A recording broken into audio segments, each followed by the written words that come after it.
Bollection is back, bitches. Hey, I don't think this word is appropriate considering what we will be covering today. Maybe you're right, but you know, uh, this is our style, so we got. Well, your style, Okay, never mind. it's my style.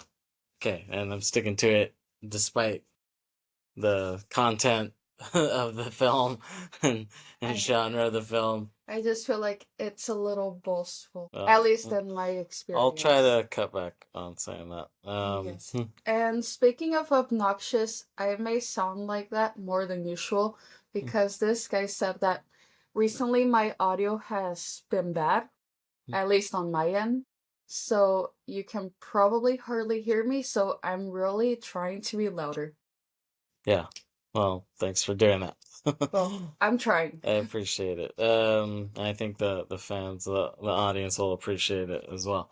So today we're doing a movie that is having its 30th anniversary this year, and I think just recently, like officially, it was like 30 years to the day it was released. Um, there's been a lot of buzz kind of around this movie lately because of the anniversary, and I guess because of the anniversary, they released a documentary, which we saw about this film, Yes. and I kind of want to talk about it, even though I almost kind of want to avoid it because I feel like it's a trend now to like talk about it in a way. Yes, and it's very annoying, but it's still something that we like. Is near and dear to our hearts. Yes. Yeah. So the film we're talking about today is a Goofy movie. The cartoon VHS classic from '95, directed by Kevin Lima, who I guess went on to do some other stuff. He did. You know what? I don't think I ever really looked into it. I mean, I know he worked on other Disney stuff. As far as he directed Enchanted.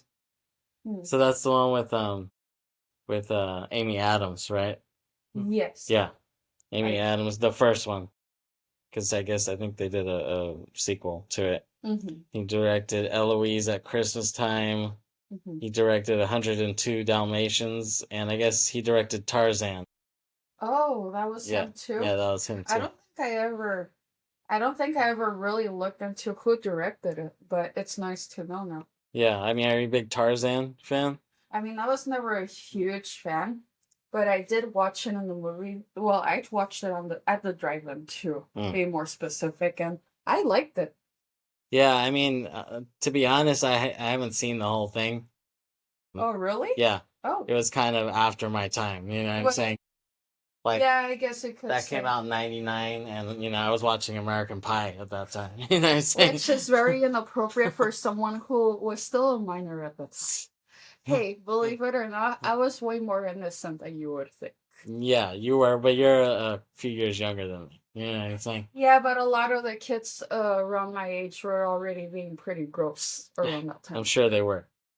I mean, I don't know if that had anything to do with their movie taste, but they were just gross in general. No, but it did. Because a lot of kids my age at the time were already watching South Park, so Yeah. that tells you everything. Well, I mean, South Park got pretty damn big, and kids want to keep up with the Joneses. You know what I'm saying?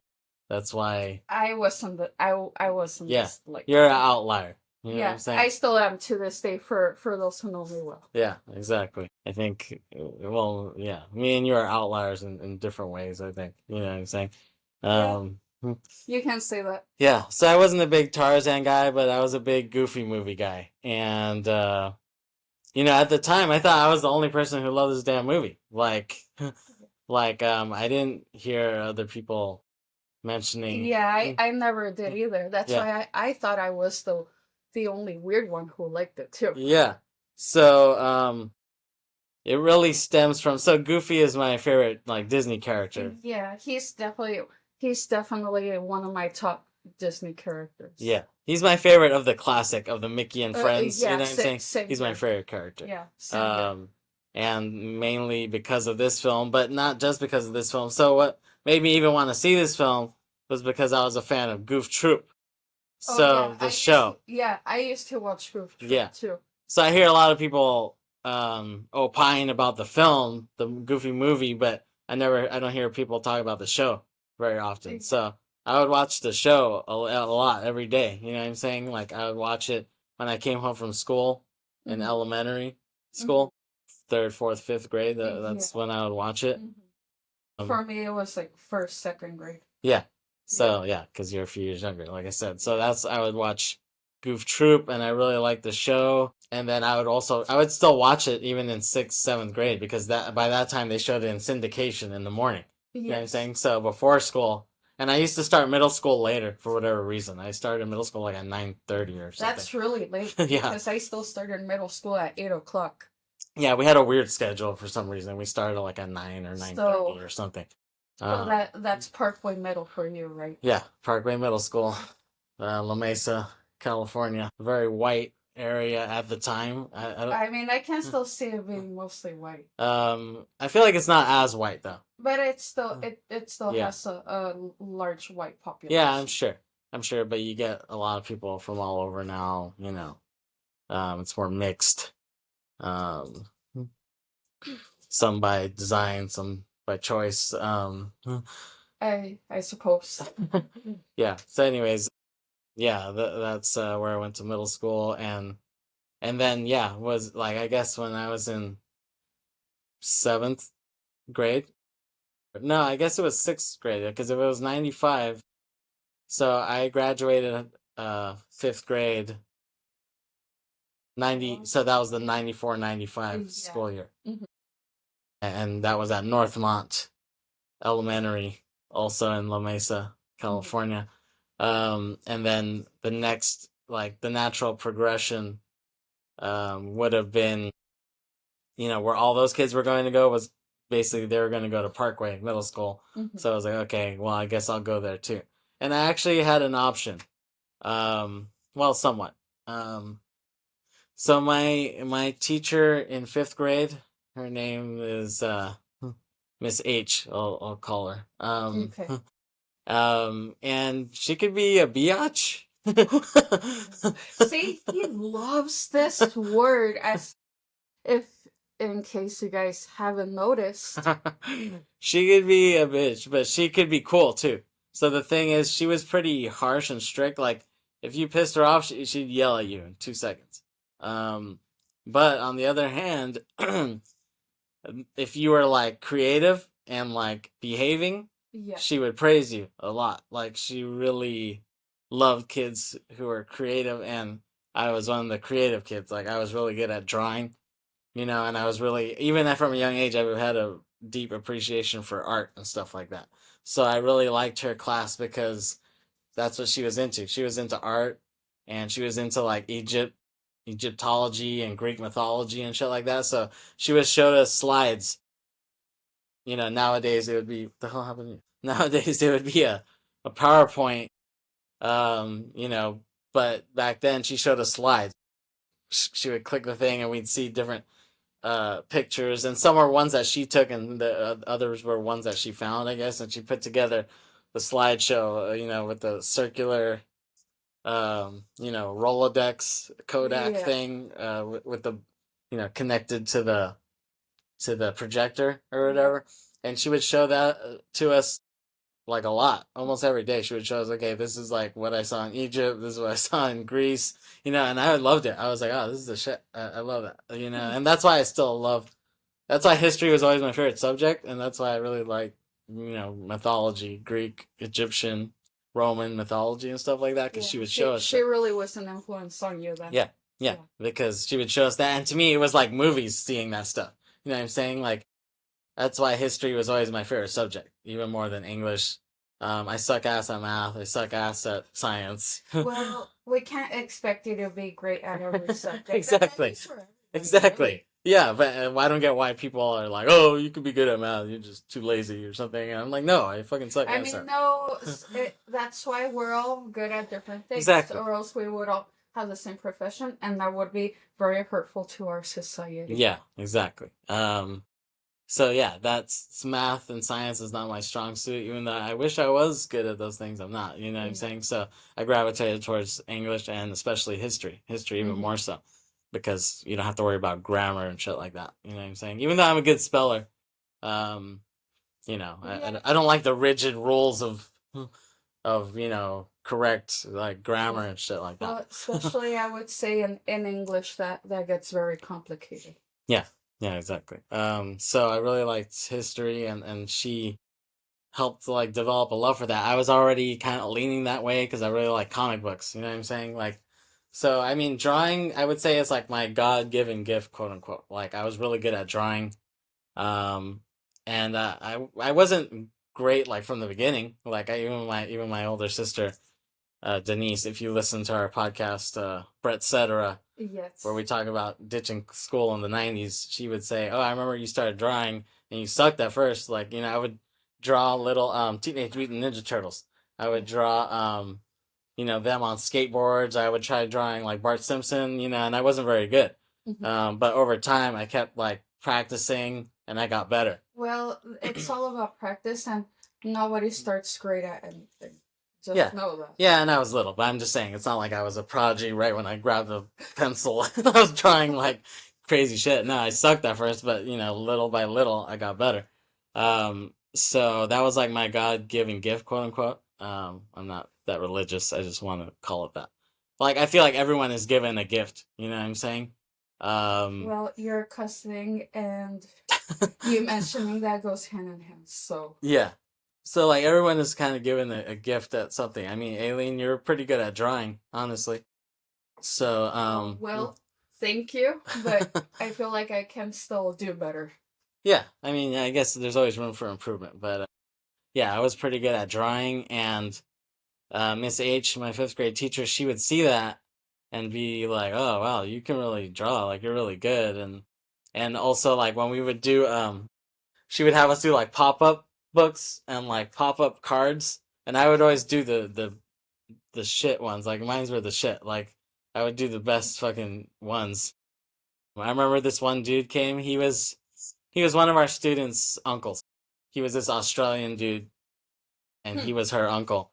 And she invited him to speak to the class because he was like a park ranger or something. He was almost like Steve Irwin. He was like talking to the class like he's like, "All right, mates." He's like, "I'll teach you about the forest." And he was like telling the whole class. It was cool though. When we had guest speakers and they were engaging, it was interesting. You know what I'm saying?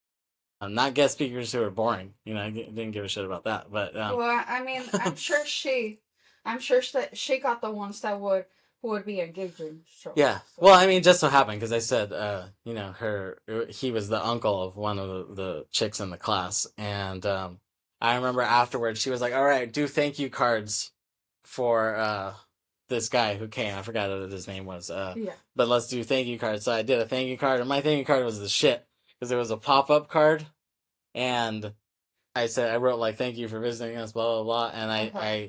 I drew a kangaroo, so I put the kangaroo on the front part or whatever, and then the background was I drew Australia, so it was like the kangaroo was like in front, and then So you it could was see just like, Australia in the background or uh-huh. whatever. Yeah, so when you open it up, you see a kangaroo in Australia, and that was the shit. To this day, that's like the best pop up card ever created. So, I would anyways, have liked to see yeah, that. maybe I'll recreate it. Okay, so So. let's get back into the movie. I can't. I just noticed. We just went on a tangent. Yeah, well, I mean, there's a reason for this. So, like I said, in school I was really good at drawing, and so that teacher she ended up sending some letters home, and I guess I didn't realize it at the time. I didn't realize it was from her, but now Hmm. looking back, it makes sense. So she sent letters home to my dad, and he was like, "Oh, I got this letter for you," and it's saying something like, "Go to this like." They want you to go to this art school or something like that. Okay. And he was like, "Yeah, do you want to do that?" And at the time, I was kind of like, I kind of, that would be cool, but I didn't want to be separate from my friends. You know what I'm saying? Yeah. Not that I had a lot, but the ones that I had, I wanted to stick with Yeah, them. you You know were what I'm pretty saying? close with them. Yeah. So I was like, that would be cool. But even then, when you're a kid, you don't know what's good for you. You know what I'm Yeah. saying?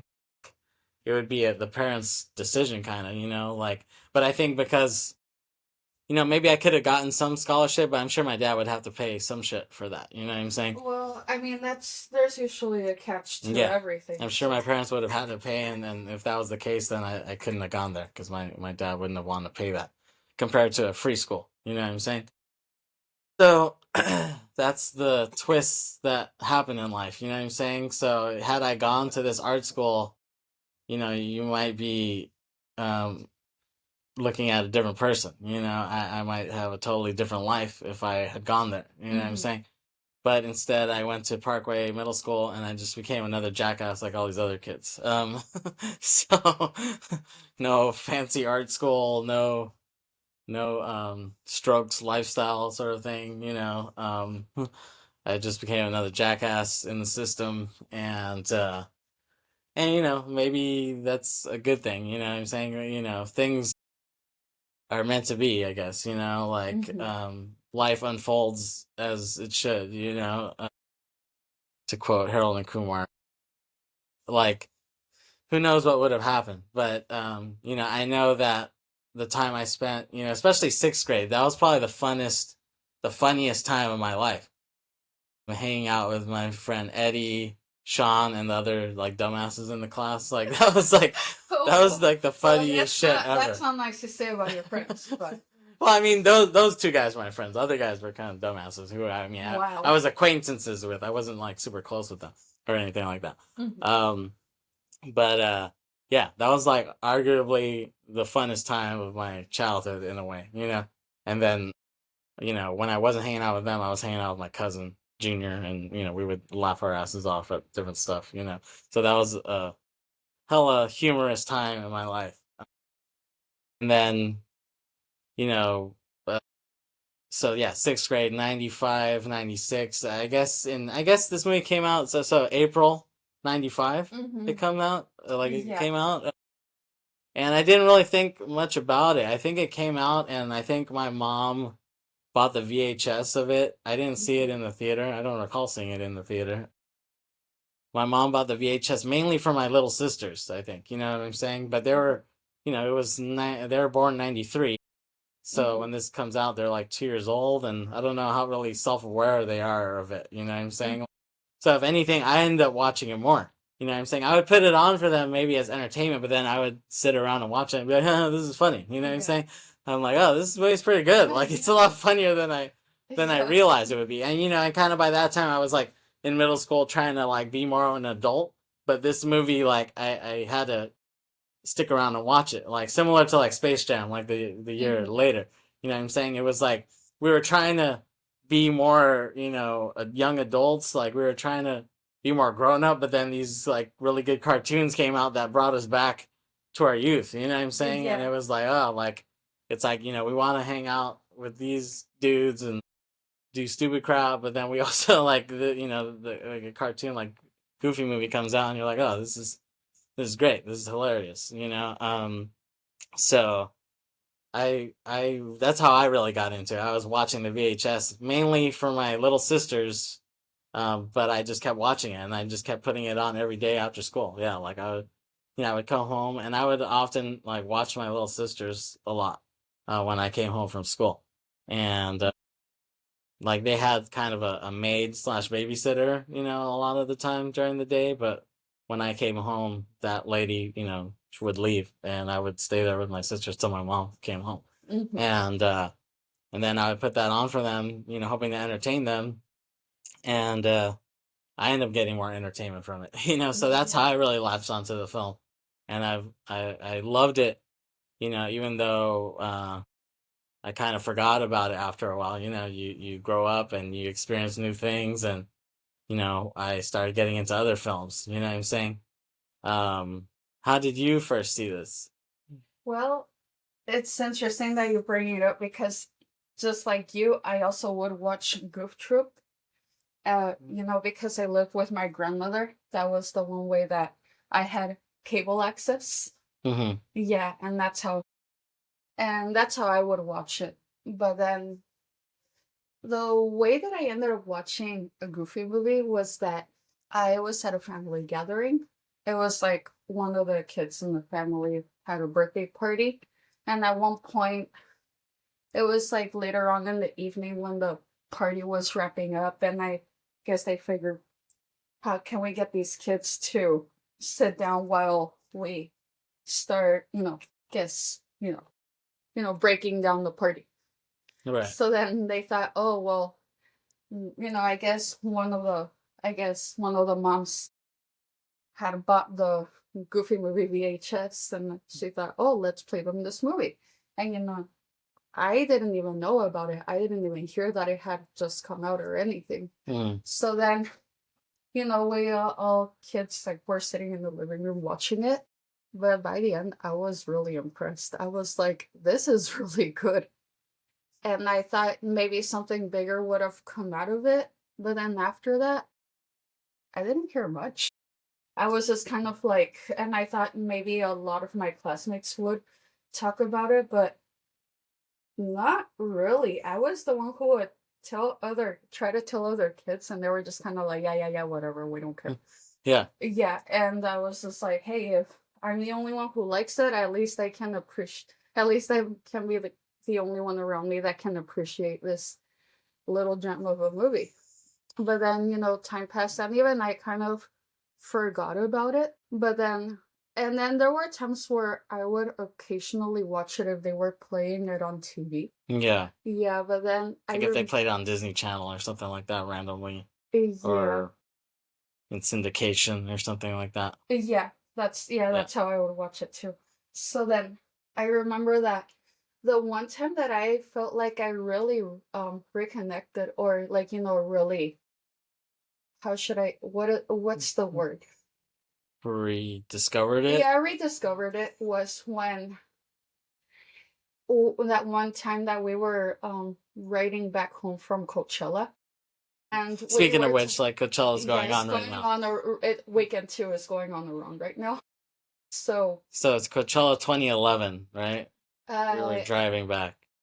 Was it 2011 or was it 2010? I don't remember. No, I don't remember. I think it was 2011. Oh, okay, yeah, that's what I thought. Now that I'm thinking about it. Because I remember I had these gray pants that I was wearing, and I had a bloody nose, and I got some blood on my pants. Oh, and I remember true. that was that. No, I remember. It had to be that year.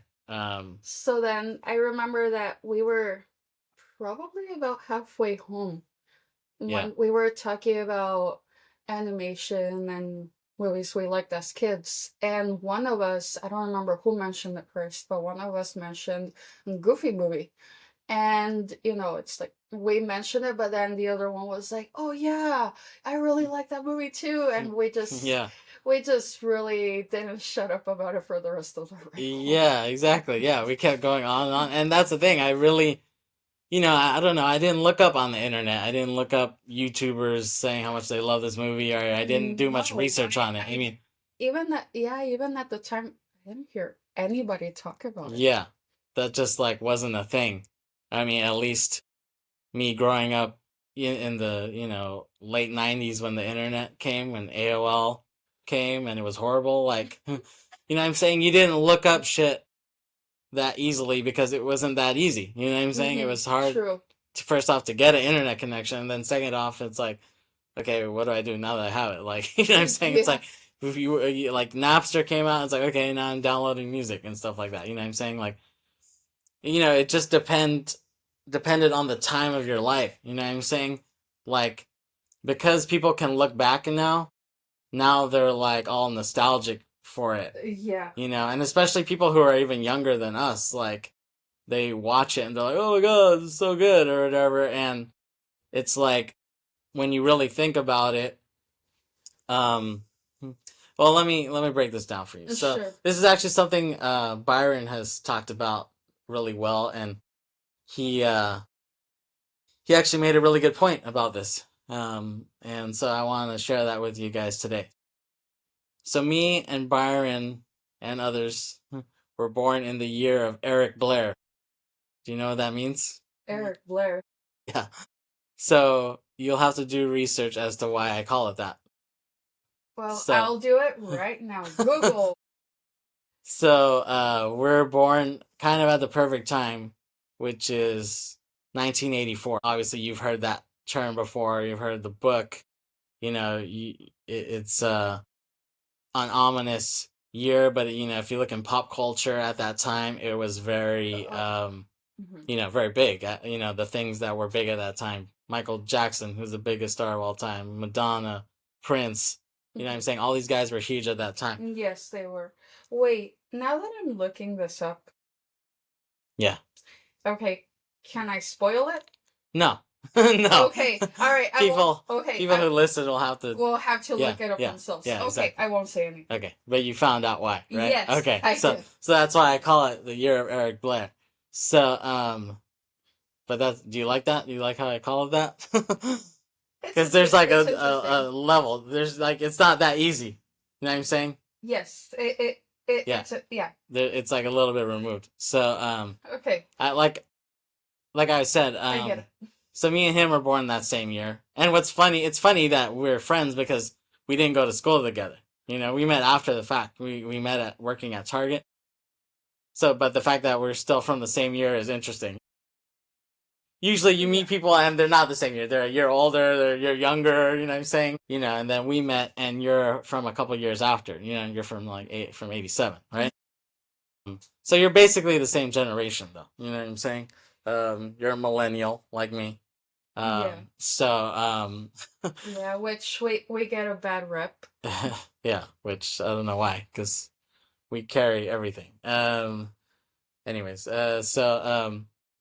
yeah, we're like I said, Byron has said this, so me and him, and us in particular, but people who were born a few years before or a few years after too are in the same sort of boat. We were born at the perfect time because when you see this in films at that time, it just coincided with our age range. And even Ben Simmons from The Ringer has said this before too, but he doesn't get it because he's older. He Mm. said he's like when you look at the 80s, there's this like huge burst of like teen movies, and then that kind of kept going, and then he mentions like, oh, in the 90s there was all these like kid movies and stuff like that, and then he says, oh, in the late 90s there was all these like teen and college movies or whatever. He says that and he doesn't get it. He tries to like backwards rationalize it. But here's the thing: me and Byron being from '84, when we saw films, what was cool is that we grew up with the characters. You know what I'm Yeah. saying? So when we were kids, what was out at that time? Uh, Film wise, there was Sandlot, Yeah. Little Giants, the Mighty Ducks Yeah. films, which to me D2 is the best. It's the That movie's best the one. shit. Yes. And we're gonna talk about that movie sometime. What else? What other kids movies from the early mid 90s From early mid 90s. I'm trying to think. that have like kid protagonists? I mean, like Rookie of the Year or whatever was at that time. Yeah. And that's funny because that same kid ended up being in a movie that I'm gonna mention right now. So like as we got older, like the characters in the films also got older. So Hmm. by the time so when like middle school came out, like when we were in middle school, then we start seeing like Angus or whatever. You remember that film, right? Oh, Yeah. yeah. Which that movie is very hard to find nowadays, and I've been Yeah. wanting to watch It's it. hella hard to find. I saw it on Tubi like a year ago or whatever, but it Yeah, was but then only they on. removed Yeah, it. yeah. It's limited time. But yeah, the movie's hella hard to find. Maybe we can talk about that. And watching it back, it was like, wow, this is like aged, weirdly, but Yeah, but I still no, no, appreciate it. I do like that film. And so, but that's the thing. So by the time we hit high school, what movies are coming out at that time? So American Pie, Well, American Pie what came out. I think when I was 99. in, Yeah, I was in. It was like that's what I'm saying. sixth, But I seventh was in grade. high school. I was that was my freshman year when that came out. You know what It's I'm saying? weird to think that you were already that far ahead. Yeah, I know, right? I know that's weird, right? But like, yeah. So then that was all these teen movies at that time. What was it? I Know What You Did Last Summer, Scream, American Pie, all those other movies that were trying to copy American Pie. You know what I'm saying? Like She's All That, Save the Last Dance, 10 Things I Hate About You. So, like, what I'm basically trying to say is we came out around at the perfect time because when we were kids, we were seeing kid films, and by the time we were in high school, these kid films, they were high school movies, you know what I'm saying? And they Yes. were more edgy. Varsity Blues, All these came out at that time when we were in high school. So that was our generation that we were seeing on film.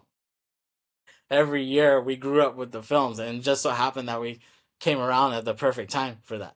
And it just was just a sweet spot that, me, Byron, you got to live through. You know what I'm saying? And then that died down after. Like when we graduated, when me and Brian graduated in 2002, that's when those movies started fading out. You know what I'm saying? Like you stopped seeing those by that time. You know what I'm saying? Like, I mean, you saw a few, but like that's what was cool is that those characters, like you age with the characters. That's what's funny. So that kid from Rookie of the Year, he ended up being an American Pie. That guy, you know what I'm saying? So as a kid, we could relate to him, and then we related to him later when he's like trying to get laid. You know what I'm saying? Yeah, like so like that's and then first off, I love American Pie. I think the first three were the shit, and that's the thing. Tasteless. Yeah, and what was funny is I know on rewatchables they did American Pie 1. They did the first one, and they're like, "Ooh, this aged horribly." They're like really dissing it and stuff like that. And I was like, "Aged horribly? Like this is the best one of the trilogy." I'm not a big fan of the rewatchables, but in that sense, I would have to agree with them. Just because I'm like, ew. Well, here's the thing: if they think the first one aged horribly, then they shouldn't even watch the rest because the rest are even worse. So like American Pie 1 is the best movie of the trilogy. It's the best. I mean, I know it's more than a trilogy, but it's the best movie. Like the Weitz brothers, like they're the ones who have the most chops as directors, even though that was probably like their first movie, but like you could see that they had talent from that. So best story and movie was the first one, but the funnier ones are part 2 and part 3. And I plan on talking about part 2, maybe with Byron, because Byron's a big Yeah, I don't think I can get involved with it. Byron's a big part 2 fan, and maybe part 3 I'll do with Chris. But anyways, we got to grow up with these characters, so it was like high school, and then when American Pie 2 came out, they were in college. You know what I'm saying? That was like 2002 or 2001. So it's like we got to these, kind of grow up with these characters. So we came around at that time, and when you really analyze it, what grade was Max in Goofy movie? I think he was supposed to be in ninth grade because he's speculated to be about 14 years old. Yeah, exactly. So he's like in high school, and yeah, we're like a bit behind that, but that was on the horizon. We're like, oh yeah, like that's what high school's gonna be like, when we get there. You know what I'm saying? And so, yeah, like it's not like I'm hearing a lot of people like praising it now, but it's something that we both have really liked for a long time. You know what I'm saying? And like society is just catching up with Goofy movie. You know what I'm saying? And I'm not a big Atlanta fan. They did something about Goofy movie where they did like a mockumentary or something. Cause so like this film has a lot of like African American fans to it. I guess just they kind of see it as an African American type of story and type of characters, and I guess the music having Tevin Campbell. Yeah. You know what I'm saying? Which I love Tevin Campbell. I mean, his songs were great. Like, yeah. And I like that they got him for this film. And he wasn't the biggest star. He was even kind of fading out by that time. By the time they did Goofy movie, his like hits had kind of dried up. But I was always a big fan of him. So why I think this movie works so well is because they did a snapshot of that time. They were like, okay, this is an animated movie, but let's do a coming of age movie from this time, from the 90s, you know what I'm saying?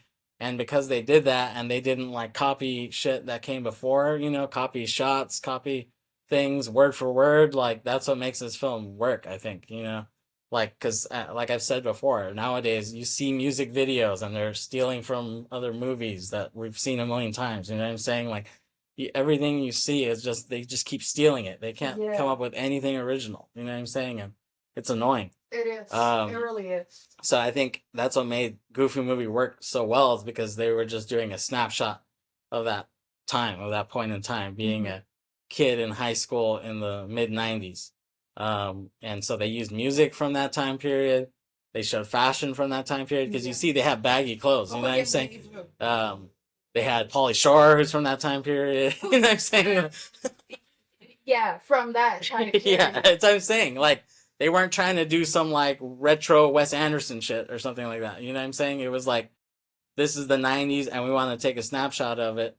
And I think at the time people thought that was cheesy, the mainstream. That's why it wasn't a hit. But over time, now that the 90s is getting a lot more appreciation over time, people are looking back, and Gen Z and shit are looking at that. They're like, oh shit, this was the shit. There's a movie that's, Disney movie, yet it's like so 90s, like it has that 90s aesthetic. You know what I'm saying? What other Disney movie from the 90s has that? You know what I'm saying? Yeah. None. That's the only one I can think of. So that's why I think you're seeing a lot of appreciation for it. So, I guess we can talk about the movie, the nuts and bolts of the movie, I guess. Yes, finally. Because I've been wanting to do this. Well, I mean, I go into that stuff because I feel like it's important. And if anything, I think that's what people want to hear about. They want to hear about your personal connection to the movie and, the zeitgeist, like your perspective of the zeitgeist at that time. You know what I'm saying? Because the movie is the movie. Like, there's only so many ways you can analyze the. No, You know what I'm saying? that's a good point. So that's why I throw that in, even if you think that's off topic. But I just realized that it took us about how long to get to this point? like over a half an hour, but Okay. that's okay. Well, we might not go through everything in the actual movie, just the things that we appreciate it. So let me do the Wikipedia description. Sure. So Max Goof is an average teenager who pines after his classmate Roxanne, worships the pop star Powerline, and has a tense relationship with his clumsy, old-fashioned father Goofy, whom he fears may end up taking after when he grows up. On the last day of school before summer vacation, Max, with help from his friends PJ and Bobby, hijacks a school assembly and dances while lip-syncing to a Powerline song. The performance succeeds in making Max a school celebrity, and he invites Roxanne with him to a viewing party of a live broadcast of Powerline's upcoming concert in Los Angeles. Yeah. And so how does this film start off? We see it's a dream sequence, right? Like we see like a cornfield or whatever. Yeah, it's like like a corn, you can say that it's like a dry grass field. Yeah, basically. Yeah, and like the animation looks really nice. Like it looks really pristine. Yeah, for the time, Yeah. I thought that was really good. Yeah, it looks really good. Yeah, and you see Max there, and like Roxanne is with him, Well, right? yeah, well, she like flies, quote unquote, towards him.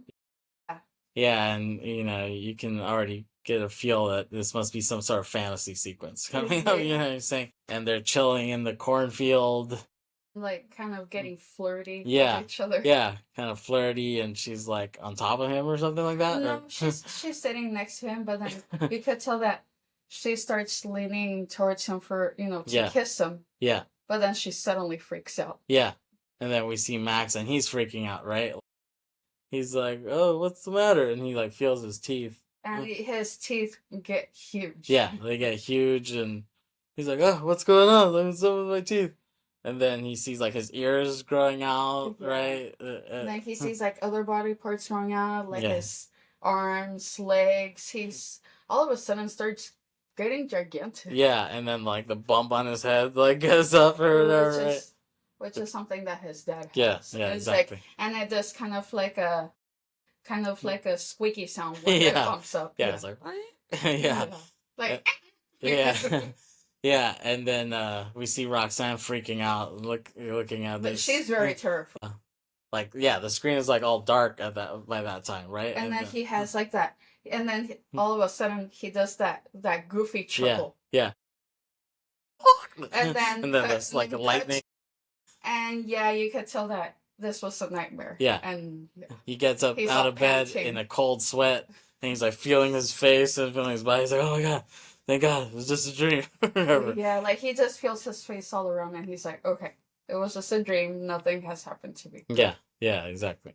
And then does Goofy walk in? A second later, Goofy bursts in, and he practically tells him like, "All right, let's get up. It's time to go to school." Like, oh no, actually, I just remember before Goofy bursts in, he gets a call from PJ. Oh, okay. Yeah. And he pretty much tells him like, "Hey, are you awake?" Like, and he's like, "You're supposed to have, you know, you're supposed to have been here already. Get Yeah. ready." And he's all freaking out. He's like, "Oh no!" Like, so then he suddenly just starts like putting on clothes, and Yeah. right as he was gonna leave his room, that's when Goofy bursts in. Yeah. Yeah. And what does he tell him? He says like, "Oh, you don't want to be late for school." Well, he tells him something like, "Good morning." But then he's like, "Dad, don't you knock?" Yeah. Yeah, and then he's like, "Oh, sorry." And then he closes the door, knocks, and then he just repeats what he had just initially said. Yeah. Yeah, so I mean, when you hear that call from PJ, then you're like, okay, something's afoot. Like Yeah, they have something planned. yeah. We don't know what yet at that time. And so does the first musical number start to kick in here? It's right after he leaves the house. Yeah. So He Goofy leaves the hands. house. So Goofy hands Max his lunch, in the classic Yeah. brown paper bag. Yeah. And he tries to open the door to the white picket fence, Mm-hmm. but he doesn't manage, so he just jumps it over, and that's when the first music sequence starts. Yeah. After today, right? Yes, after today. So that song is fire too. I mean, that's the thing. This movie has great songs. Well, you know what I'm saying? That's part of why I was really drawn to this movie. Yeah, like the Powerline songs, obviously, but like I mean, even though at the time, because my English wasn't very good, I didn't really understand them very well, but I thought they were really catchy. Yeah, exactly. So And I mean, only after the fact, I started understanding more, and I'm like, oh, so this is what they're saying, and yeah, pretty interesting. Yeah, I mean, I guess technically there's only like 5 songs on the whole soundtrack, but it feels like a musical. You know what I'm saying? Oh, well, yeah. Even though there's only 5 songs I mean, that is a characteristic of Disney. Disney. Yeah. They have They're all kind of musicals, right? Yeah, but even this film, it doesn't feel like a super musical like these other films are. You know what I'm saying? Yeah. And also, this wasn't one of their like prestige releases. This wasn't like a big summer release. I guess it was like some contractual obligation to release this movie or something like that. So it's like they didn't put their whole machine into it. You know what I'm saying? But the director and his crew were really passionate about it. So they're the ones who are really fighting for this film, as you can see in that documentary. So yeah, after today, and that's a funny song, right? Yeah. What does he say? He's like, "I'm gonna sit on my butt." The driver the guy. bus driver. Yeah. And then you see, but that's the thing. You see, it's very '90s. You see like all the cliques and stuff like that. The nerds, the hot girls, the jocks. You know what I'm saying? And it's like, where does Max fit into that? And yeah, I think it's a great song, and I like how at the end, because everyone's all happy, Yeah, exactly. Like I like the line that I got 21 minutes of home economics, down with the textbook, and up with the comic. But you have to do it with a nerdy voice, because he sounded really nerdy. Yeah, he was hella dirty. I love that. That's one of the best lines in the song. And then I like how the end, it twists it. He twists it. Max is alone and he's like, I wish that this was the day after today. You know what I'm saying? Like the whole song, everyone's like, after today, like optimistic. You know what I'm saying? But now he's like, I just want this day to end because exactly. he has like some pressure for this upcoming scene that's gonna come up, right? Yeah. So, speaking of the upcoming scene, like they're like it's a school assembly, right? Yeah. And we can see PJ is backstage, and this Bobby character who's played by he's voiced by Pauly Shore. Yeah, Pauly Shore. So Pauly Shore was a fucking phenomenon at that time. I don't get why. He was just an all-around dork. Yeah, but he really capitalized on the little fame he had at that time. He was doing random ass movies, which a lot of people love to this day. People love fucking Son-in-Law. Yeah, they do. Even people that I wouldn't expect to like it. Yeah, even some hoity-toity people love Son-in-Law. Which I love that movie, but I don't expect random people to like that. He in the army now, I think, is underrated. Thought that was hilarious. I like Jury Duty. Thought that was funny. I actually saw I saw Jury Duty at the Vogue Theater, um, which was like a second run theater in Chula Yes. Vista, California. And that theater was the shit because you could pay $5 and see three movies that were like are out for a month already, but you got to stick around and see three movies all day. And we used to go there all the time. Yeah, I don't think I ever went there, sadly. No? No, Damn. I wish I was taken there, but it was always really limited. Yeah. It was either the drive-in in Coronado. Very rarely, I think I got taken to other movie theaters. I think it was just like maybe other few random movie theaters around here, or it had to be in Tijuana, like the Cinepolis in Plaza Carrusel, or there was like a few other ones like in the Otay area, or the Cinepolis in Plaza Rio. Yeah. So Yeah. it had to be those. Yeah. Well, I think the only movie I saw in TJ at that time was Flubber. That was the only movie I saw. That's interesting. Yeah, I know. But yeah, no, Vogue Theater was the shit, and I remember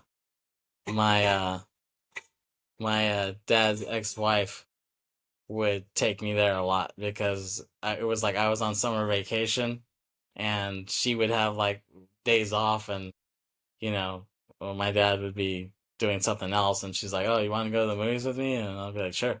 So I'd go with her, and I remember one time we saw Son-in-Law, Babe, and Mortal Kombat. That is so random. Yeah, but think about that. If that happened nowadays, people would shit their pants and be like, "Yes, we got to go see that." Like if you did that in LA or whatever, at some Tarantino's theater or like the Frida Cinema or whatever.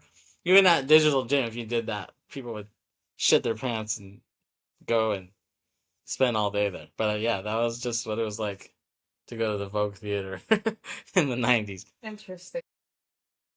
I just want to say shit their pants again. Okay.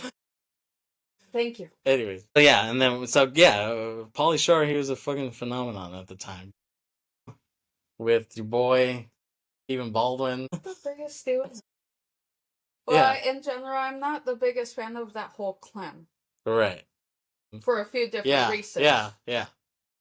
Not to mention fake Spanish wife. Why would anybody do that? I don't know. And the fact that he goes on about it like nothing. Yeah, I know. He's just like, oh yeah, like you guys don't know what you're talking about.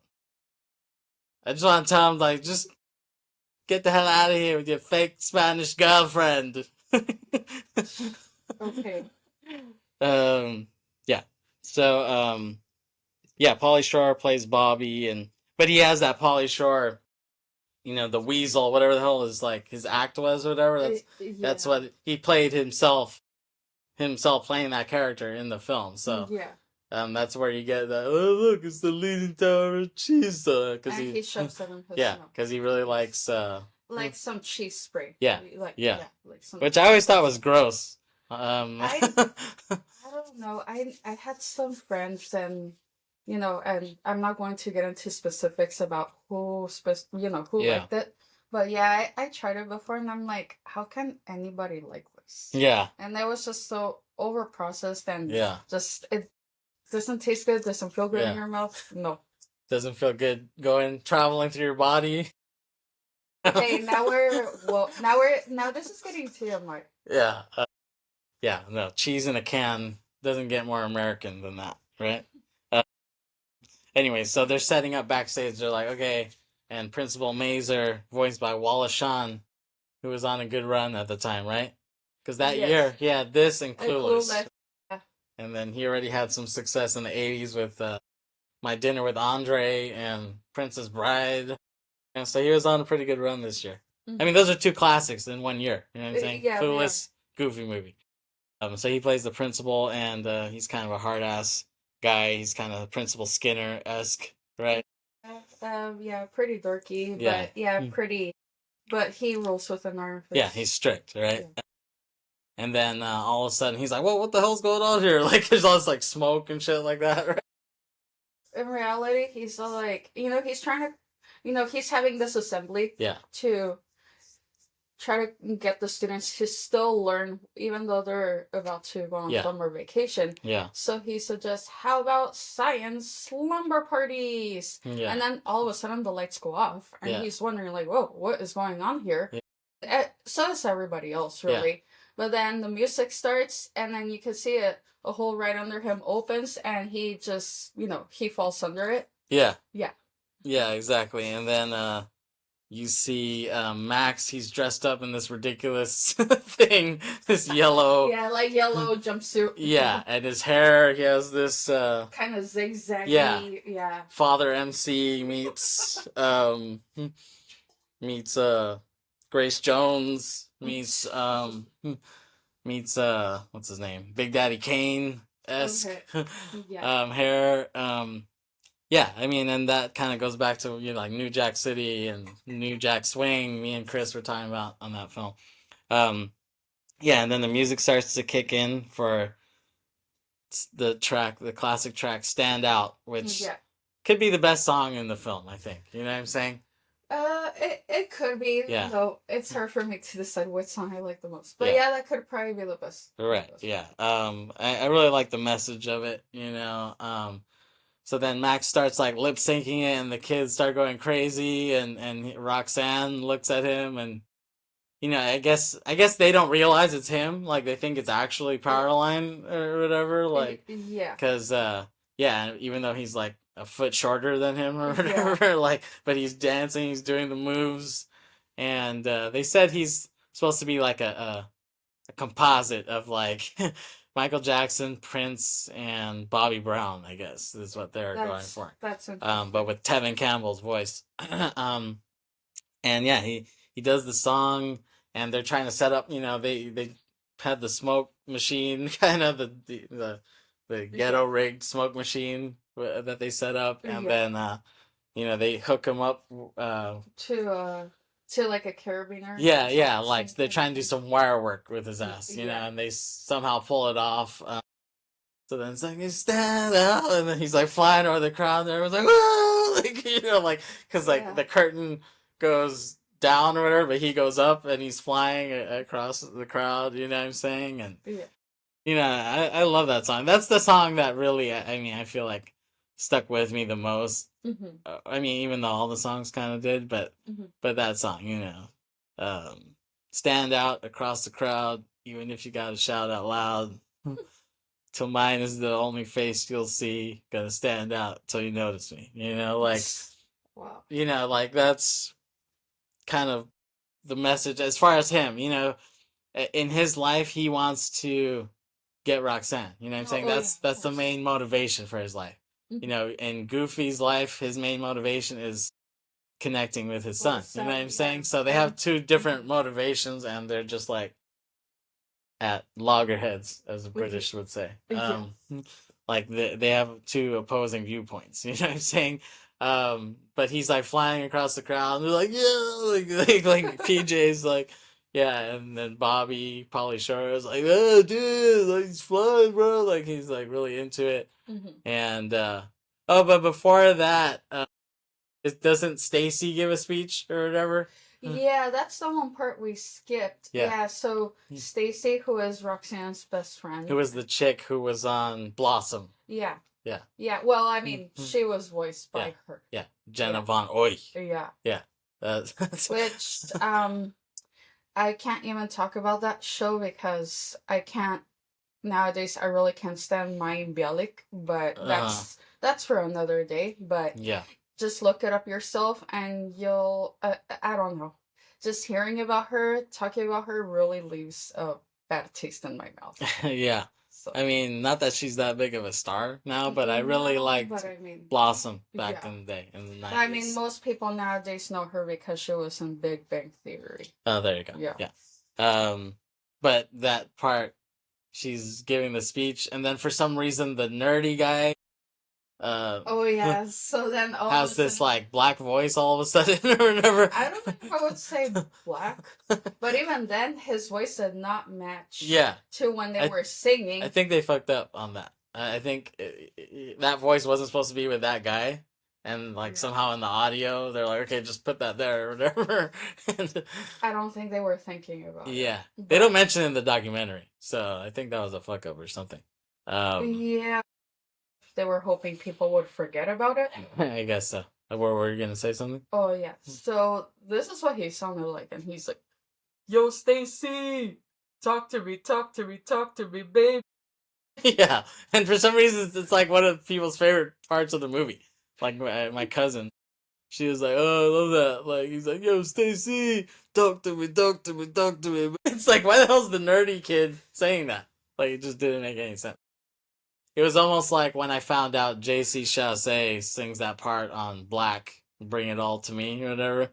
Bring it on to me, whatever. Okay. Like I was like, at first I was like, I heard the song and I heard the singing and I liked it, and then my sister was like, "Oh, that's JC Chasez," and I was like, "That's not JC Chasez." Like he's singing about Tim's and baggy jeans. Like that's not JC Chasez. But then I started hearing it. I'm like, "Fuck, that is JC Chasez." Like sounds just like him. I was like, "Fuck, like how and why? Like why is JC Chasez singing about Tim's and baggy jeans?" That just didn't make any sense to me at all. No. Um, but anyways, yeah, that classic Stacy line. Um, yeah. So and then yeah, we see Max. He's flying through the air. He's really into it. We see he's like about to connect with Roxanne. He's like about to kiss her or something. And before I get into that, this is like I think as a kid when I saw this part, I was like, oh my god, this is so cheesy. You know what I'm saying? Like, It yeah, really it was is. like I almost couldn't watch. You know what I'm saying? I was just like, oh, like it was. And actually that's the thing. Seeing this film because I was a big Saved by the Bell fan, at that Mhm. time. I mean, and Yeah. it already kind of died down. I think they did the college years that year or whatever, which I still Yeah. like. I love college years. They should have kept that going for as long as they could. Yeah, but they were getting too old. It's college. Yeah, but I mean after Yeah. college. No, I'm a big Saved by the Bell fan. So when you saw things like him singing this song or lip syncing, it reminded you of seeing Saved by the Bell when they would like perform and they would like kiss, and it was just like so embarrassing. It was like, oh my god, this is fucking cheesy. But that's the thing. I guess that's why I like Goofy movies so much because to me it had that same sort of vibe Mhm. as like Saved by the Bell. You know what I'm saying? You're seeing kids in high school navigating and pulling pranks and being cheesy, and it was in the 90s. You know what I'm saying? Yeah. That was our golden era as kids. You know what I'm saying? Pre-internet, pre-smartphones. You know what I'm saying? And I actually looked this up randomly. I was like, let me look this up. Let me Google this. And I Googled like 2000s, 90s vibe. You know what I'm Mhm. saying? And I saw on Reddit, of all places, of course, Reddit. Yes. Someone was like saying, oh, like, wasn't there just like a vibe to like the late 90s, 2000s? Like it had a different vibe as to now, as to the past like 10 years or something like that. And you Mhm. had random people replying on that, and they were like, yeah, it was a bit different. People younger than me, people who are like Gen Z, they were like, oh, I was like a kid or something, but I still remember the vibe. Like it had a different vibe. It wasn't as technology focused. Like there was technology, but it wasn't like oversaturated like it is now. You Mhm. know what I'm saying? And Yeah. they were saying how they missed that. Like it peaked in a way. You know what I'm saying? Like it peaked in the sense that that's the thing. If you didn't have the internet, then everything was just all like analog in a way. You know what I'm saying? Oh, So that's something some guy said or someone said on Reddit. They were saying the 2000s and maybe even earlier, which I can attest to. We can attest to in the 90s. But he said like early 2000s. It had like a. He's like I don't know how to say it, but it had like a tangibility to it. It was like you could touch things. You know what I'm saying? Like everything had to be touched. Like I'm saying, it was like analog or something. You know what I'm yeah. saying? It wasn't all digital. It wasn't all in your phone in your hand. You know what I'm Mhm. saying? Went to look up shit, you had to do it sitting at a computer. You know what I'm Yeah. saying? So those were the 90s for you. So he's about to reach out and like kiss Roxanne in front of all these people, and then all of a sudden you hear the song. It's like stand up across the crowd, even if you gotta shout out to my. Like, it Yeah. starts slowing down, right? No, well, except that it's like gotta stand. Yeah, still. He's like you see him like the plug is pulled on him, and he's Yeah. just dangling in the air, looking like an idiot. Principal Macer goes and Yeah. he takes And off that's his yeah, glasses. he takes off his shades Yeah, to reveal that it's actually yeah, Max. and it was like, oh, It's the Goof Boy. yeah, yeah, I hate that. Yeah, And then Roxanne looks at him like kind of embarrassed, but like still like, oh, like happy. Like I guess she yeah, looked at it like he did this to impress her. You know what I'm yeah, saying? So, and I guess she was impressed by his moves, like that he could emulate Powerline so yeah, well. Yeah. So then he's in the principal's office after that, and Bobby and PJ are there too, and he's just like waiting, right? He's waiting after PJ yeah. in the principal's office, and Bobby's eating freaking cheese and shit like that. That's where he does Leaning Tower of Cheesa, right? That's Yeah. where he does it. Yeah. Hey, look, it's the Leaning Tower of Cheesa. Max is like, oh god, he has a knot in his stomach because he's nervous. And then we see what his dad does. So his dad, Goofy, and PJ's dad work together, right? Yes, they do. So what do they do? They work at a kitty photography studio, like how they would have at those department Yeah. stores before. Like they would do Olin Mills at Kmart, or JC Penney used to take pictures. Yeah, exactly. So like young people are too young to get that. You know what I'm saying? So like there used to be a thing in Sears or at Mervin's or Yeah. or at Macy's or whatever. Like Yeah. they would have workers who you would go there and be like, oh, I want nice pictures of my family or of my kids or whatever, and you would set an appointment and be like, okay, come here on this day, wear something nice, and we'll take pictures. So your family, your parents would set this up, and we would have to go in, begrudgingly to take these pictures, Yeah. and yeah, and then you would pose, and you'd like, okay, do this pose, look this way, and Yeah. yeah, like if you see Napoleon Dynamite, kind of like what she would do in Napoleon Dynamite, but she did it like in her house. Well, Deb's glamour Yeah, shots. yeah, it was like Deb's glamour shots, but at a department store and more official, more legit. You know what I'm saying? So yeah, they would have you do that. I mean, believe it or not, people had to pay good money to do this. You know what I'm saying? So these were their jobs. These are like jobs that don't exist anymore. You know what I'm saying? So that's partly what's interesting about this film too, is that they're doing two jobs that you wouldn't see nowadays. You know what I'm saying? Yeah. So we see them, and then we see that PJ's dad is an asshole. I always hated him. I mean, if you ever watched throughout the whole yeah, Goof Troop. or any of the Goofy animations ever since like they going back to started the 20s, right? yeah, going back to the 20s. They, one of the other characters that they would feature in all the Goofy segments was Pete. Yeah. And of course, they show Pete like he's just this all around asshole. Yeah. And of course, what's what most people think about him? Yeah. They hate him. Yeah, and exactly. myself included. Yeah, I fucking hate him too. Yeah. He's like always the nemesis, and in a funny way, like he's almost like Homer Simpson, and Goofy is like Ned.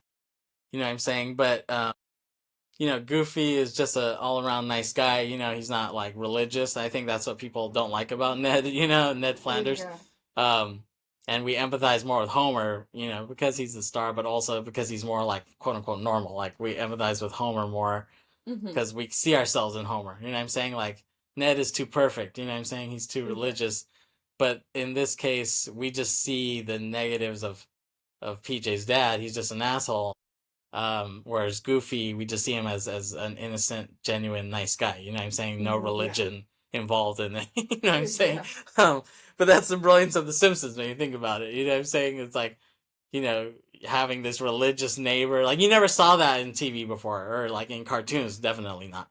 You never saw a cartoon where there was like a religious neighbor and it was like annoying. You know what I'm saying? Like Homer hates him because he's so religious, right? Like everything he does, everything's so by the book, and Homer hates that. And the irony of it is that we empathize with Homer. We don't empathize with Ned Flanders. If anything, people hate Ned Flanders because he's he's just so over the top. Yeah, and Matt Groening, if you're a big Simpsons guy like I am, Matt Groening on the commentaries and stuff like that, he was like, well, that's what's funny. He's like, I'd much rather have Ned as a neighbor than Homer. You know what I'm saying? Like Ned is a nice guy. You know what I'm saying? Homer's an asshole. You know what I'm saying? But that's a weird twist. But he's applying it to the real world. You know what I'm saying? Yeah. Would you like Homer as your neighbor. He might be I entertaining you for mean, a I little don't bit, even but think I would want him as a family member. Honestly, yeah, I don't exactly. understand how Marge has been able to put up with him all these years. Yeah. But we'll get to that when we do our Simpsons For podcast. sure. Or Briterion yes. Simpsons. Yeah. Anyway, so that's their job. They do the Olin Mills thing at Sears or whatever, Or and it looks like a Sears, right? it kind Yeah, of. like it has the Yeah, white. I You think know what I'm that's saying? really where they took it from. Yeah, Well, it was Sears slash Kmart yeah, because they usually had Olin Mills either on its own at Sears or at Kmart. yeah. That, or at least that's where I remember they Yeah, would no, have you're them. right. You're right. So they do that, and we see Goofy's really good with the little girl there. Like Yeah. he's like, oh, pose for the picture, and he has the squeaky Oh thing. yeah, like Yeah, well at first the baby starts like she starts kind of whimpering. yeah, So then he thought like, how can I get her to come out happier in the yeah, picture? So he gets a squeaky toy, but he accidentally squeezes the squeaky part out of it, gets lodged into his throat, and then he starts squeaking. Like yeah, he starts like, yeah. Yeah, and then but then she stops crying and she likes it. Like she's yeah. like, oh, like, and she's like, you can make that sound, and he's like, and he realizes, so he like tries to use it on her, and she's really into it. Then she starts posing for the picture, and he starts taking the picture. But then we hear PJ's dad kind of talk to him, and he's like, Goof, you need to keep an eye on your son. Like he's planting these stupid ideas in his head because he's like, if you don't have a good connection with your son, he's gonna grow up bad. He's gonna be a gangster or something like that. He's saying some stupid shit like that, Yeah. and then that kind of gets Goofy paranoid. You know what I'm saying? Because Goofy, he's like very genuine. You know what I'm saying? Like he takes people at their word. You know what I'm saying? So if he's saying that, he's like, oh shit, like he must be right. Like maybe he can see that there's like this strain between him and Max. Like they're not as close as they were on Goof Troop. You know what I'm saying? Because on Yeah. Goof Troop, they were hella close. Yeah, they were, but then Max became a teenager and Yeah. he started to Yeah. yeah. Try to separate teenage angst. You know what I'm Yeah. saying? It's That's how all relationships are from a psychological perspective. Like family ones, kid ones, your spouses or whatever. There's stages. There's like the hold me tight stage. So in Goof Troop, he was in the hold me tight stage because he was younger. It's like, but now he's in the let me go stage, because he's in high school or whatever. So we can see the dynamics of that, and Goofy's sad about that. You know what I'm saying? He's like, damn, like just a few years ago in Goof Troop, we're best buds. And he's like, but now, like he doesn't want to be with me. You know what I'm saying? And then Yeah. he's like, oh, maybe I'm too nerdy for him. You know what I'm saying? Like I'm just a goof, and he's embarrassed by me. Um, so yeah, like PJ's dad plants that in his head, and he's like, "Damn, like I need to reconnect with my son somehow." And we see like PJ's dad is an asshole when he's like taking his pictures. Like he gets the girl, like the girl is Oh like yeah, really he gets like squirmy. the yeah, he gets like the spoiled hyperactive girl. Yeah, And you can see that who I assume is her mom, but she looks a little old to be her mom, but she just looks like this like frumpy middle-aged woman. yeah, Yeah. yeah. And then PJ, he's like, "Oh, I'm not even gonna try to entertain these damn kids. I'm just gonna slap them on. I'm just gonna put some Velcro and slap this thing on Yeah, their so ass." he just grabs the we just see this little girl who is Yeah. already I'm pretty sure to most people she's pretty annoying. Like she already you can already see she's being a brat. Yeah. So he picks her up and he slaps some Velcro on her diaper. Yeah. And of course, because he put the other, the other Velcro The other part, side, yeah. on the, like on that seat On the area. podium, yeah, like where they sit. Yeah, where they sit, and she's trying to unstick herself from it. Yeah, Yeah. but she can't or whatever. But he's going on about, Max being in a gang or something like that. Or that he's gonna end up going to prison. Yeah, exactly. And then because of that, he's about to take the picture, and he's like, "Oh, like where's the girl or whatever?" And we just see the diaper sitting there, right? And we see her like running out. You can see her.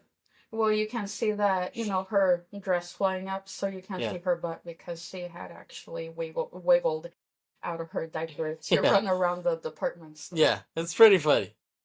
I don't know. Would they do that nowadays in Disney?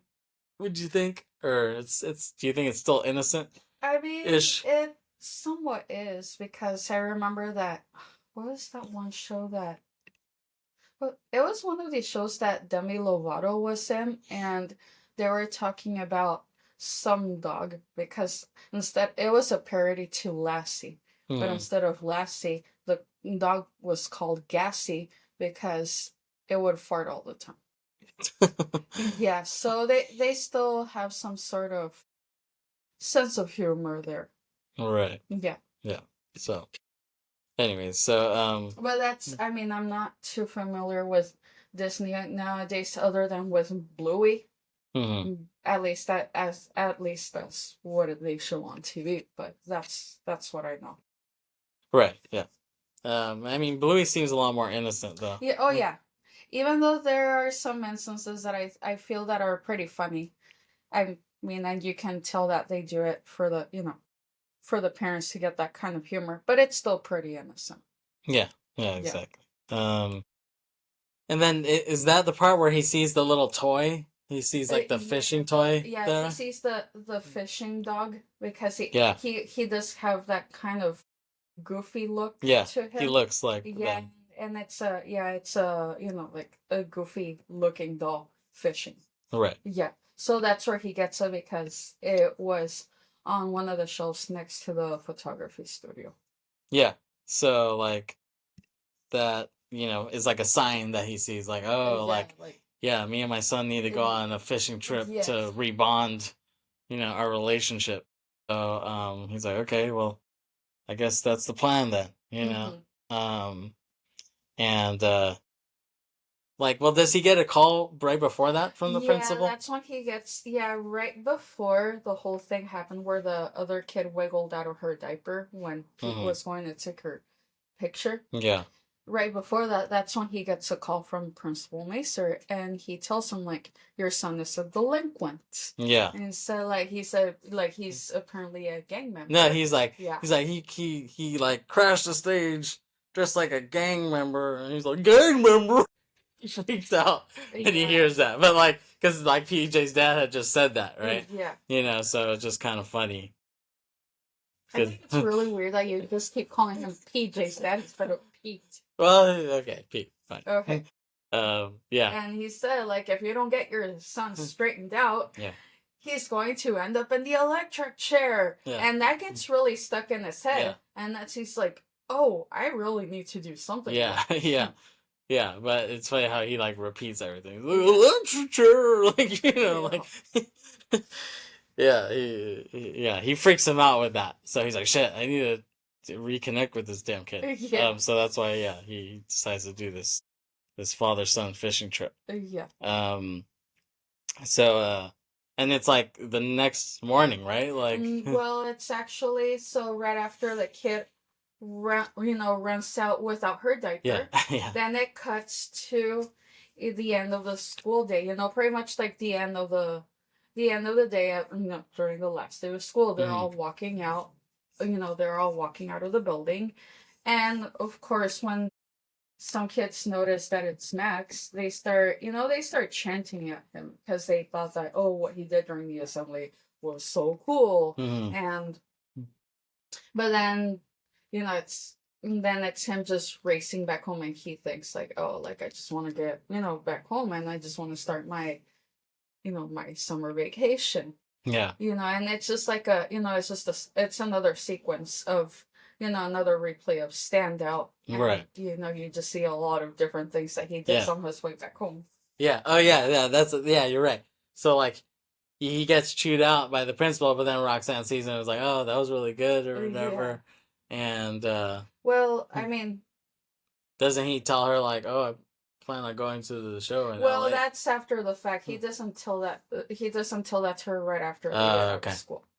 okay, But then he gets back home, and of course he sees Goofy, his dad, yeah, and he's still like, oh, like he sees him packing up, and it looks like he's about to go on a trip. mm-hmm. And he's like, oh, like where are you heading to, Dad? And he's like, well, I'm going fishing with my best buddy, and he's like, who? Donald Duck? He's Yeah. like, no, silly, you. And of Yeah. course, he freaks Yeah. out at He's them. like, dong. Like, he's like, what do you mean me? And he's like, yeah, we're going on the father-son fishing trip. Like, and he's like, whoa, whoa, whoa. He's freaking out because he plans on going to LA or whatever, right? Or, Yeah, because well, not right at that moment. Not. So here's the thing. Well, forget about the LA thing. The thing is that he and his friends had already agreed that they were gonna go to, I guess they, well, what was it? Oh, Stacy. I guess they were gonna go to Stacy's house to watch the Powerline concert live on pay-per-view. Yeah, and so then Max was already supposed to be going with Roxanne because while he was in the office waiting to get reprimanded by Principal Macer, Roxanne walks by and because he she tried to talk to him, and that's when she drops all her books and he helps her. And as they're talking, he actually asks her, "What do you want?" Well, because wait, they both got invited, and he asked her, "What do you want us to go together to Stacy's house to watch the okay. Powerline concert?" And she's like, "I would love to." So they had already agreed on that, but then now going on this fishing trip with Goofy is ruining that whole plan. Right. Yeah. Good way to, like, explain the whole thing. And like how he's like gonna ask her out, but he's like, oh, would you like the like he starts getting nervous and Yeah, starts talking stupid or whatever. yeah. I always thought that was funny. He starts talking all Well, stupid. he just stutters, Yeah, really. yeah. But like even the sound of his voice changes. It's funny. Well, I'm sure that he's really nervous about asking her. Yeah. Yeah, exactly. So and so Goofy is planning for them to go to Lake Destiny in Yeah. Idaho, right? Yes. Um and when he's being like Max realizes that he's being forced to do that, Yeah. by his dad, like no ifs, ands, or buts, right? Yeah. So then Max attempts to cancel his date with Roxanne, like to watch the show. Um, Yeah. but but I think he freaks out because she thinks that he's rejecting her, kind of at the last second. You know what I'm Yeah. saying? So she's like, "Oh, I guess you don't want to go out with me." But then, Yeah. Well, then because right before they go on, they get on the road for the trip. Max has Goofy, stop by. He has some yeah, have him stop by Roxanne's house, yeah, and he has to go and explain yeah. what's going on. Hmm. But in reality, so when he stops by to talk to her, he thought like, how can I, because he said I can no longer go with you to the, he said now I can no longer go with you to Stacy's house to watch the Right. concert. So then she gets pretty disappointed at that, and then she just tells him, I guess I'll just go with somebody else. But Mm. he's like, no, like, he's like, wait, that it's not that I don't want to go with you. He said it's something else has come up, and she goes like, what? And he's like, my dad is taking me to the Powerline concert in LA. And she goes like, wait, you're driving all across the country just to see a concert? Yeah. And that's when he makes something up. And it's He says, "Oh, my dad knows Powerline." yeah, Right? he said well because he made up like, oh yeah, he's a musician, and so they would go on tour together and blah blah blah. Yeah. Yeah. So he just Yeah. pulled it out of his sleeve to not, Yeah. disappoint her really. Yeah, exactly. Yeah. Yeah, because she thought he was like rejecting her instead of Yeah. like he was making up an excuse not to Yeah. be with her, right? Yeah. So he pulls that out of his ass, and she's like more excited. She's like, "Oh wow!" Like, and then he's like, "Yeah, So I'll." she's actually impressed by that. Yeah, yeah, and he's like, "Yeah, I'll try to say hi." From there, and she's like, "Oh, that sounds great," and he's Yeah. like, "Shit, like now, now I have to live that down. How the hell am I gonna? Yeah. Not only will I not be there, but how the hell am I gonna say hi on the fucking TV?" Yeah. You know what I'm saying? Like, he really has to pull a miracle for that to happen. I mean, where do it doesn't really say where they live, right?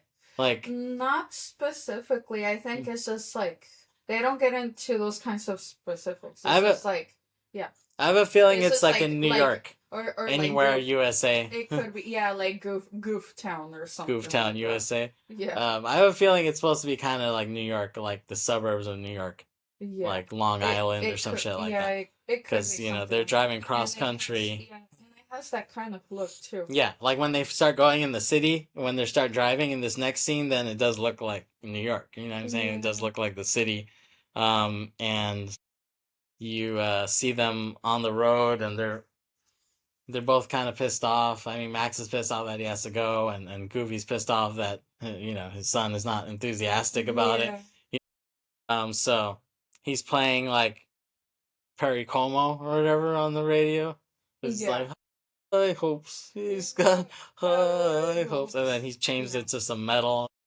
Like, well, it's like some really hard rock. Yeah, yeah, and then So, Goofy's like, with fuck. some really fast Yeah, guitar. Goofy's like, fuck that, I want to hear Perry Como. So he plays it, Well, he switches back. he just finds it really odd that Yeah, his son would be listening to that right. kind of music, so he just switches it back. Yeah. High hopes. He's got high hopes. Yeah, and he Max switches it back though, and then they keep fucking with it, and so they end up just breaking the radio, right? Yes. So that just doesn't work. Um, but they just keep driving on the freeway, and we start to hear some whistling that like like Yeah. like you hear some whistling, and then it goes into the next song, which is a good little song, on the open road, Yeah. right? Um, and we see guys in different cars on the freeway. We see like truck drivers getting pissed off. We see some nuns driving, Yeah. right? Yeah, we see some prisoner. Yeah. Yeah, and we even see a dead guy come out of his casket. Yeah, yeah, exactly. Um, yeah, I think it's a good song. I mean, Yeah. if anything, it kind of reminds me of the beginning of La La Land or whatever. I think the song is even better, honestly. I'm sure you do, but just the fact that they're on the freeway and Yeah, but singing. yeah, but yeah, but these characters pulled it off way better. Okay. Um. So yeah. So on the road, what's the first thing they hit up after this song? Oh, yeah. So right after this song, they actually get to their uh so yeah, so from their itinerary they get to the first place they have, or at least Goofy had marked because he was dictating this whole trip. Right. Yeah. So they first get to that Lester's Possum place, Mm. which I don't remember exactly what it's called, but I do remember that it was, yeah, that it was that kind of Lester's Possum Park. Yeah. With the yeah. Yeah, it's like a Possum Park meets Chuck E. Cheese meets Pistol Pete's Pizza. Yeah, it's like hella rundown. Yeah, to And say the least. and possums are just nasty. Yeah, Um, they're pretty freaky looking, but actually, when you look at it, they're actually very helpful to our environment more than you think. like getting rid of vermin and shit like that. Yes. Okay. So, if you, on a side note, if you ever see a possum, just leave it alone. Don't freak it out. Just let it do its thing, please. And much less, don't ever torture them. Don't ever do any type of cruelty. Yeah. Please be kind to them. No, I wouldn't do that, but they freak me out. Well, we have a Disney related possum story, right? Yeah. Oh, going on another tangent about this. Well, let's say this because I think it's funny. Okay. Sure. So we're at Disney California Adventure, right? And Yes, in the Marvel. was that last year? So it was it was, yes, it was last year because it was during the summer. Okay, yeah. So it was August Yeah. 2024. August 2024, we're at California Adventure walking around. On the Marvel universe. Yeah, in the Marvel area, and then Yeah. we see this line of people, and then they're all with Spider-Man. We're like, oh shit, Spider-Man! So we all run out, and then my niece is like a real big Spider-Man freak right now. So she was really excited, and then what was cool is like the guy talks just like him. He talks just like Tom Holland, like he's like, yeah, sure, like you can take a picture or whatever. He was like all really, yeah, he really sold the part. So we're in line, we're the next ones, but they were like doing like a little break. but we were gonna Yeah. like be the next ones to take a picture. And then while we're in line, all of a sudden we see this like big white thing running on the side or whatever. And everyone's like, "Oh, what the hell?" And the handler, they have like a handler, who's with the talent, quote unquote. Um, and I could hear the handler guy whisper at Spider Man like, "Oh, there was like a big ass possum that just ran behind you." And Spider Man was like, "Whoa!" He was like trying to like keep calm. And he's like, "Oh, but is it gone?" He's like, "Yeah, it's gone." He's like, "Oh," and you can see him like looking around or whatever, like trying to see if it would come back or whatever. But yeah, that freaked me out. So that was interesting. Yeah, and well, what was funny is that I was in this class the other day. It was a dance class, and Hmm.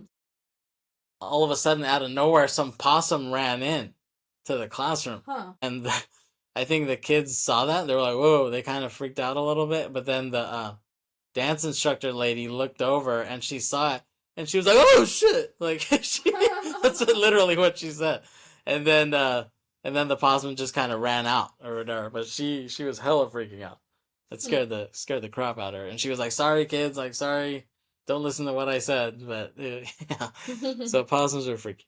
But yeah, so they get there, and of course, Max is dreading this thing. He Yeah, he really just just doesn't thinks want it's to be there. lame. You know what I'm Yeah, saying? yeah, he really doesn't want to be there, and of course, Goofy drags him along. Yeah. Yeah, so and then we also see, and that's how Max realizes, oh yeah, this place must be really bad. If we see a mom dragging her little girl into and she's all crying. She's like, like, so he's like, yeah, it's not good. Yeah. So that really sets how lame the trip is gonna seem to be, right? Hmm. So Max is like even more pissed off in a way than he initially was because I think he thought there might be some fun, but this place is hella whack. So um, Max isn't feeling that, and and then they run into PJ and Pete uh, camping the next day. Oh wait, where are we cutting off that Oh, for all of a sudden? well, what happens after that? So After, then during the time, I'm just going to say it. So during the time that they're at this lesser possum land, they first, Goofy first takes them to the animatronic show, which is horrible yeah, which because is they're like the all Chuck E. breaking. Cheese thing. Yeah. Yeah, but they're all really breaking down, and of course you can see that one of them introduces, one of the, there's this old possum guy working there, introduces the animatronics. They start playing a song, but then they start really glitching and breaking down, and it's like it just becomes a whole kind of afterwards. Yeah. And yeah, of course, Max hates it, and Goofy, regardless, he's still having a really fun time. So then Yeah. everyone storms out of there. Goofy buys them possum hats, and he's just like, oh, like he just walks away, and then of course, he sees one of the workers in disguise, like the Hmm. Disney like the Disney character. Yeah. Yeah. So then he sees him and he walks up to him and he's like, "Who's your favorite possum?" And Max is like, "Don't touch me." Yeah, he's like, "Oh no, you must be so sad. Oh, I know. You need a big hug." So then he hugs Max. Like, he gives him like a really Like tight a bear hug. squeeze. Yeah, bear hug. And Max is all upset and he smacks him and he gets his head on, backwards. So Yeah, he he's slaps like, his head up, like he flips his head. Yeah. yeah. And he says like, "Beat it, doofus." That's what he Yeah. says. Well, the possum guy says beat it, doofus. Yeah. And of course, all these kids come over and drag the possum character guy along. Yeah, and they're like, "Yay!" And they just drag him around. Yeah. Yeah. Yeah. But then when he walks back to where the crowd is, Max, that is. So when Max walks back to the crowd, Goofy drags him along to do this dance, and some possum gets into his pants, which doesn't help the situation. And he's just yeah, really hating it. He's kind of like, get me out of here. And everyone is just laughing at the whole situation. Yeah. He feels really humiliated. So afterwards, he just leaves. Mhm. He just walks back to the car and he thinks, I'm just gonna whip her. I don't care. So Yeah. then Goofy walks after him and he's like, what's the matter? And yeah. Yeah. And And he's just pissed off. yeah, and it doesn't help that it starts raining right at that moment too. Yeah. Yeah, exactly. And the next day, Max is like looking in the water and he's like fantasizing of Roxanne, like he sees her in the water, but then Goofy comes in and like yeah, yeah, destroys his little fantasy. And he's like, oh, you want to do the perfect cast? Like he's trying to show him how to do the perfect fishing cast. Yeah. Which I could kind of relate to that because my older brother, he really liked fishing especially when I was a kid. I think he still likes it, but he still likes it. yeah, but I mean, he would go a lot, and I always hated it. I always thought it was fucking boring. And I think my dad kind of liked fishing too, even though he didn't do it as often. So I could relate to it in that sense, and in a way, my dad kind of reminded me of Goofy. Like, well, yeah, he is kind of old school. yeah, he's kind of Yeah. old school, old fashioned. So we didn't have like the best relationship growing up, honestly. And Goofy is a little more genuine and a little more innocent than my dad.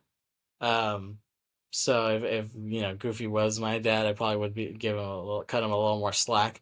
But my dad, when I was a kid, even now to a certain degree, he's always been like very kind of critical of me, so, but especially when I was a kid, I really hated that and just made me want to like not hang out with him very much. You know what I'm saying? Kind of only after a while, only when I became a lot older, has our relationship been a lot better. So in that sense, I could empathize with Max. You know what I'm saying? Like I was, I was a kid in the '90s, and my dad was, old school and kind of corny. You know what I'm saying? Yeah, but at least Goofy has a good heart. Yeah, that's what I'm saying. I feel like unlike a lot of parents out there. Yeah, no, I agree. Um, so I mean, I could I could empathize with it in that sense. Okay, we're back. Had to take a bit of a break. Quite a bit of a break actually. So we had to record in two parts again. This is the second part. If you're watching this at home, we're in a different location, and we're gonna finish the next half of Goofy Movie. A Goofy Movie. Where did we leave off? I left off where he was trying to show him like the perfect cast. Oh yes. And how to do it, and I mentioned how I hate fishing because my brother really liked fishing growing up. I mean, I didn't hate it because he liked it. I just found it boring. You know what I'm saying? No, I can feel a lot of people would find fishing boring. Yeah. I mean, I just never really learned it. Not that I ever found it boring, but I would say I never really got exposed, even though I had a great uncle who would fish, actually. Oh, yeah. Yeah. Yeah. I mean, well, my brother-in-law, Willow, he really likes fishing too. That's something that him and Earl kind of bond over. But I've never been into it. It's always been boring as a dog's ass to me. How does how does that come together? I just wanted to quote Mel Gibson on that, because he said that in an interview one time. He did some movie, and they're asking him, "Oh, can you tell us about that movie?" And he was like, "No, I don't want to talk about it. It's boring as a dog's ass." That's what he said. Well, he's pretty weird already, so I'm not surprised he would say something like that, but it's still. Yeah. I wouldn't reference that guy, honestly. Yeah. He has his own demons. To say the least. Yeah. But the whole thing with him and Ricky Gervais at the Golden Globes, that was fucking hilarious. I loved their back and forth that whole time. Anyways, so after that, so while staying at the same motel, um, Are we he, getting that far ahead? oh wait, no, never mind. Where did we leave off? Okay, so Goofy is okay. So yeah, Goofy is trying to show Max the perfect cast. Uh-huh. Yeah. But Max really doesn't care for it. He thinks it's stupid. Um, and well, they run into PJ and And Pete Pete, yeah. while camping, and then this big ass Winnebago that has all this shit on it. Yeah, it's like really exaggerated. Like, Yeah, if you guys think glamping is already like a really upgraded version of camping, like, no, like, he really went way too far with the whole glamping aspect. yeah, It's really that, like, state of the art, really glamorous, whatever you want to call it. yeah. I don't know. It's ridiculous. It's hella over the top glamping, if you want to call it that. It is glamping because I don't constitute that as real camping. No, they're not roughing it at all. They have a satellite dish, TV, and all this shit. That's ridiculous. Microwaves and stuff like That's that. ridiculous. Then, you shouldn't even be camping then if you're Yeah, gonna bring everything like that with you. yeah, but I think it's funny that they even included that. Like they were trying to show how ridiculous it was. You know what I'm saying? The fact that Pete is doing this. I think they were trying to like make fun of that. Yeah. How people, they say they're camping, but they just bring basically their whole house with them. You know what I'm saying? Like it's their house on wheels. You know? It's stupid, honestly. Yeah, exactly. So while Goofy is showing Max how to do the perfect cast, they accidentally lure Bigfoot to their camp, Yes. and I guess they didn't realize it. Like they're in the car. Well, what happened was that, so as Goofy is pulling on the fishing rod, he accidentally catches, his, Yeah, he hooks. yeah, he accidentally, so his rod gets hooked into the, so it's actually a steak that Pete is cooking on the Yeah, grill. yeah, So he catches it, and then he accidentally lures Bigfoot that way. yeah.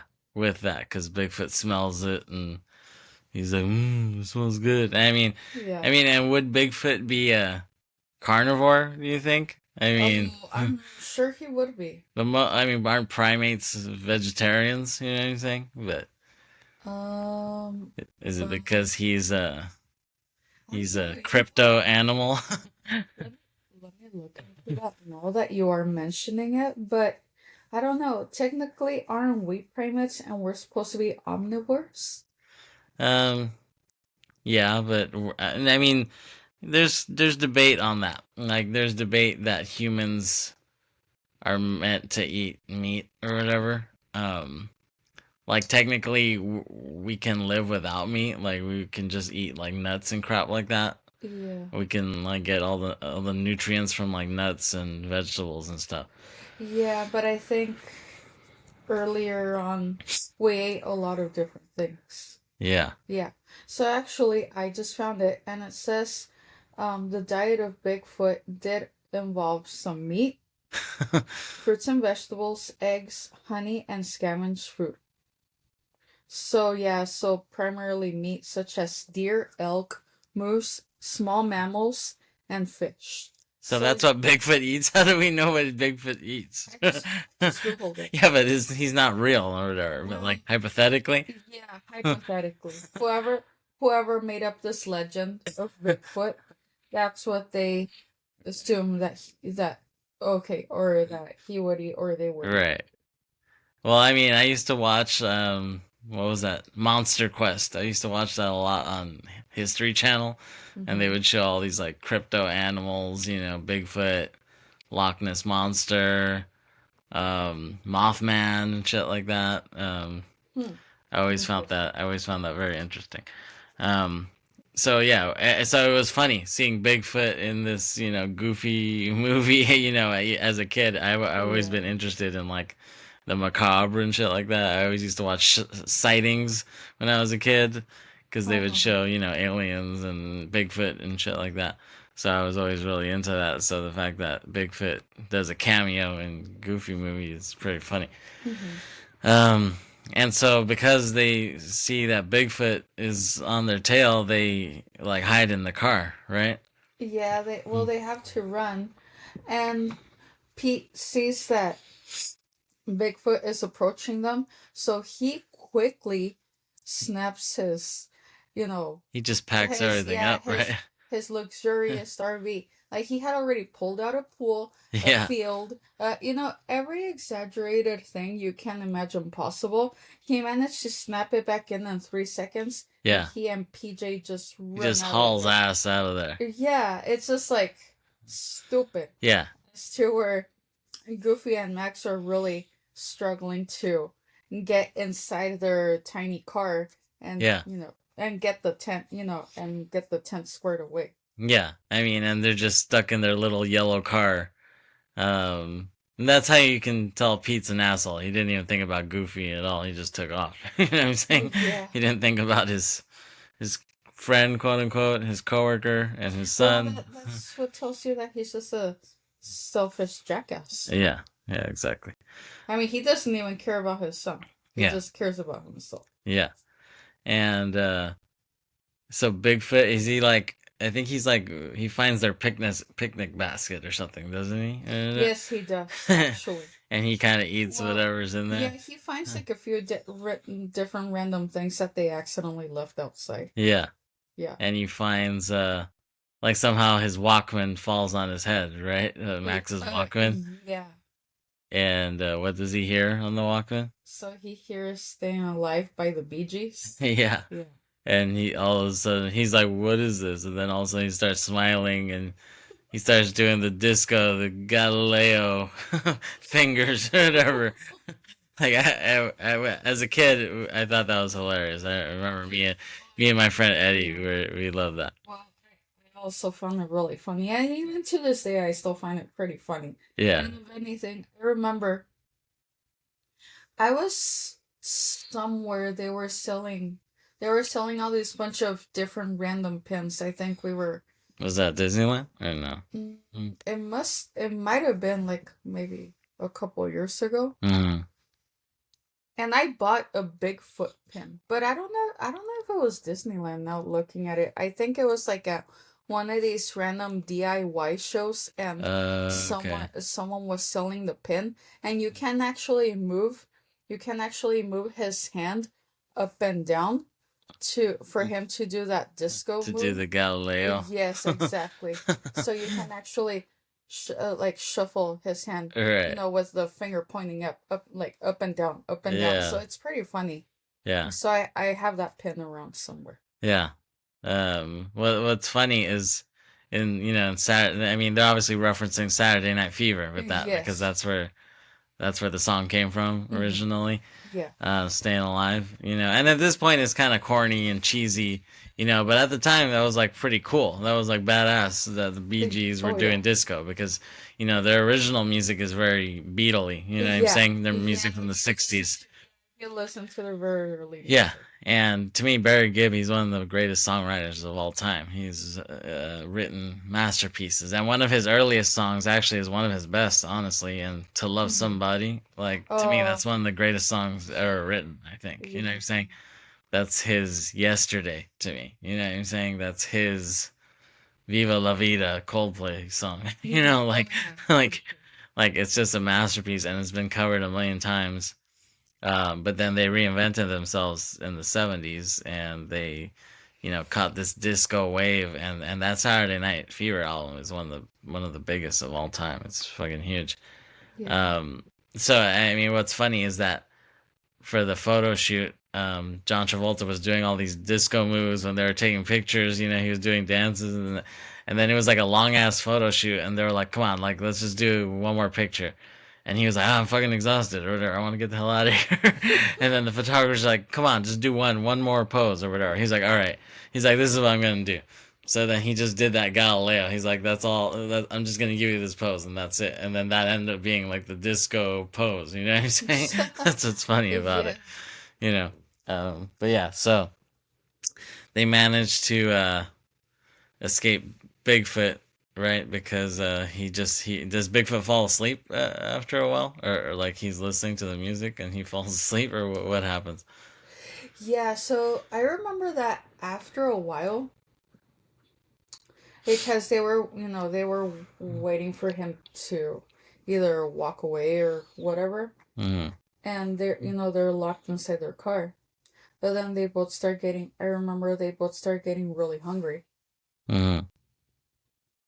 So then that's when they pop open the alphabet soup because Oh that's yeah, all they could really find. yeah. So Goofy uses his teeth as as a The way can to opener. as a can opener, and Yeah, then he just pops two holes yeah, on the can, and then he pours the yeah, after he because he had actually used yeah. The the old cigarette yeah lighter. the Yeah, old cigarette lighters yeah. that cars used to have way Right. before one, Yeah. you know and Back he in the used day. that, yeah, so he used the cigarette lighter to heat the can, Right. and then when it gets heated up, they poured it in cups and they just drank the soup out of the Yeah. and then Eh, while they were drinking it, that's when they noticed that the car starts shaking, Uh, and they're wondering what happened. So he actually climbed the roof. So Bigfoot, that is, he mm, climbed the mm, roof to yeah. to go to sleep.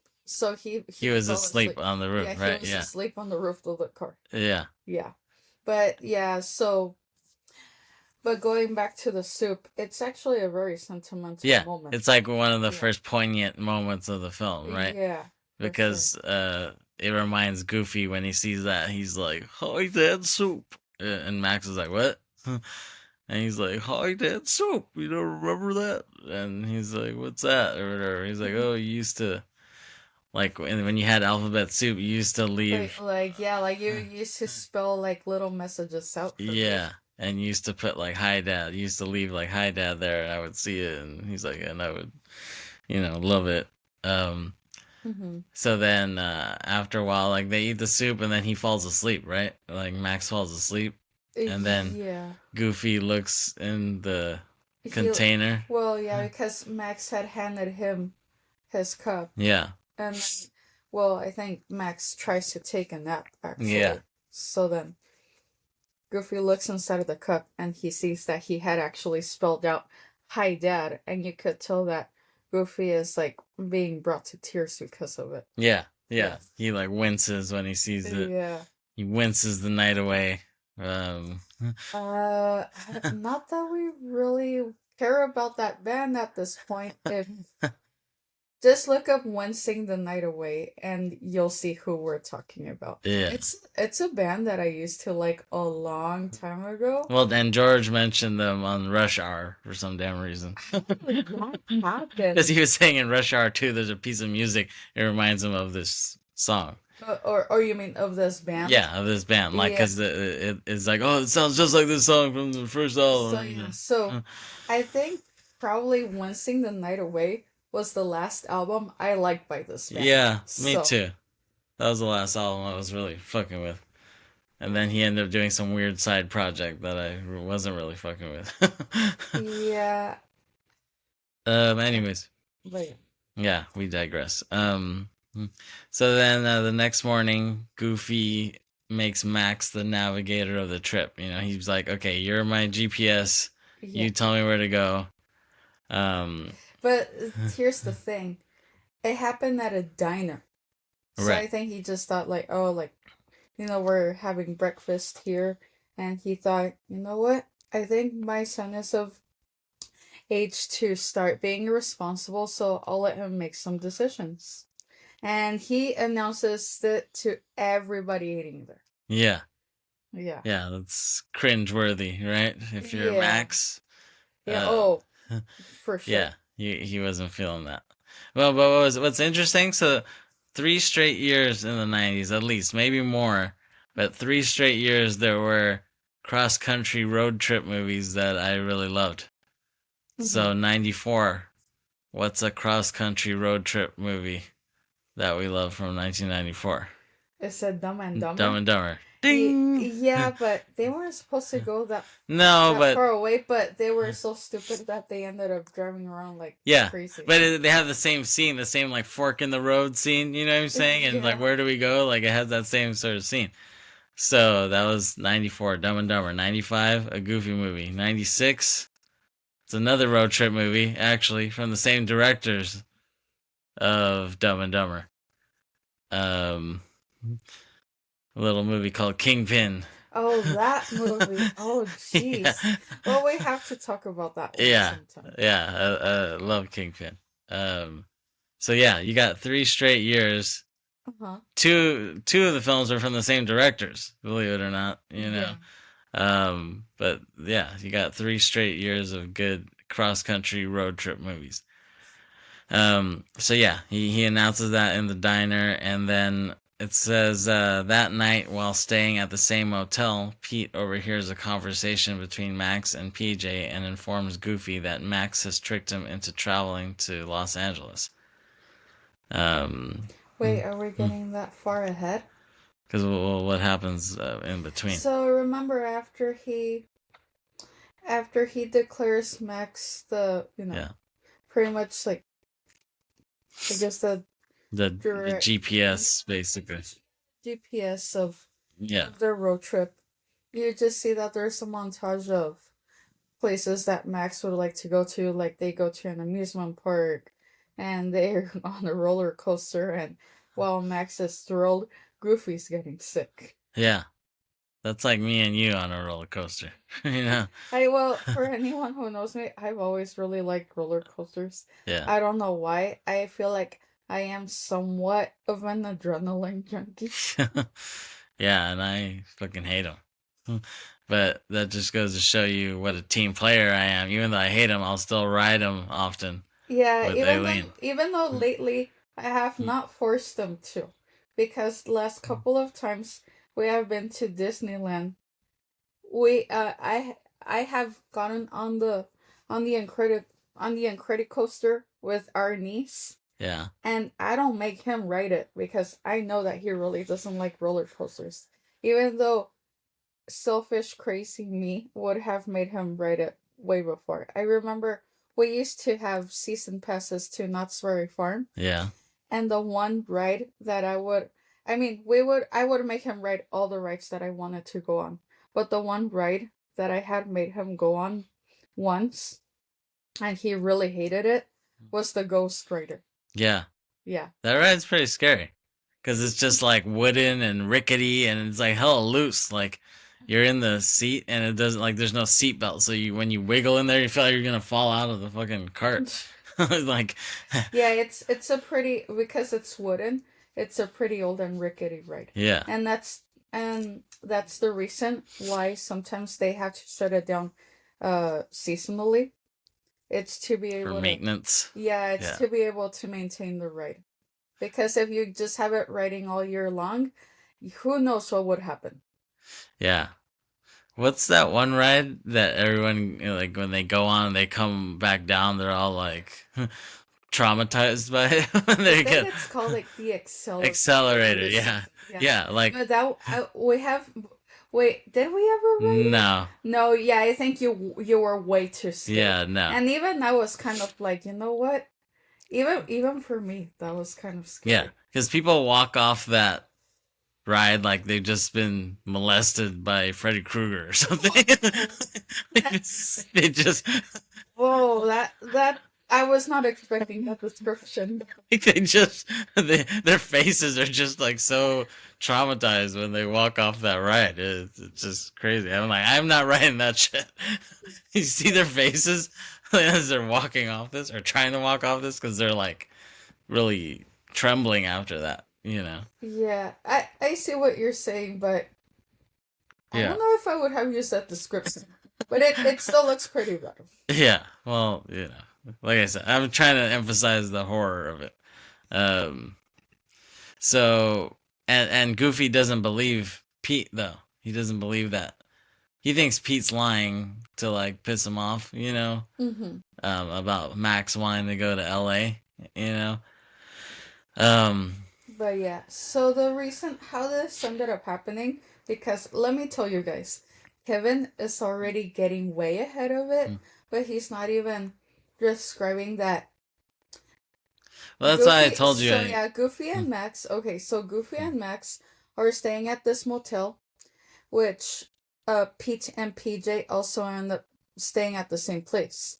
So while while Max and PJ are both in the hotel room, sharing a pizza, Goofy joins Pete at the hot tub, and he thought like, oh, maybe I'll take this time to hang out with him, talk to him, but then right before that, Pete noticed that while Max and PJ were hanging out in the room, he eavesdropped.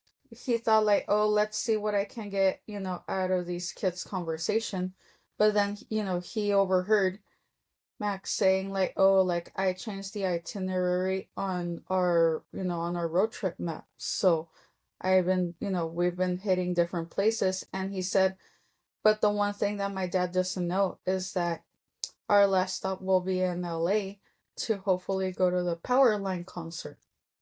And Pete heard that, and of course, he took that to his advantage to turn Goofy against him.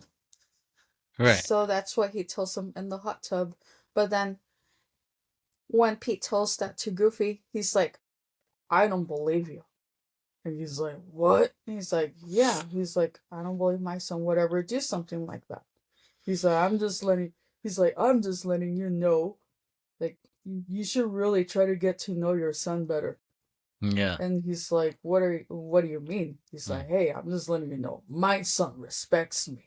Yeah. And I have always said, of course, he respects you because you're an asshole. I say that every time I watch the movie. Yeah. Yeah. No, you're right. And So that actually left Goofy thinking. Yeah, he Yeah. got paranoid after that, Yeah. right? Yeah, he did. So that was in the back of his head. So when they're driving on the freeway again, he tells Max like they're coming up to the fork in the road between like, going left. Yeah, between going eastbound or westbound. Yeah.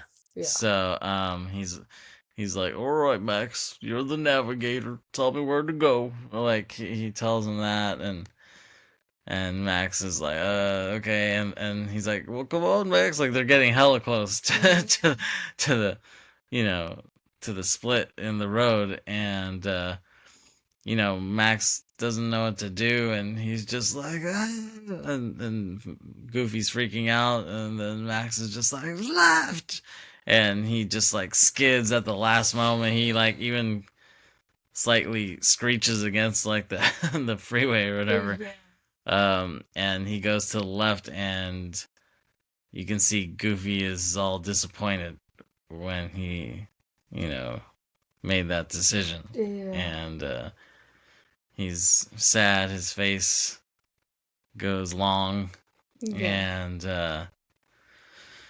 and Max is like feeling guilty, and he's like, hey, Dad, you want to listen to the radio or you want to play a game? Yeah, and he's just visibly upset. Like, he doesn't change his face at all.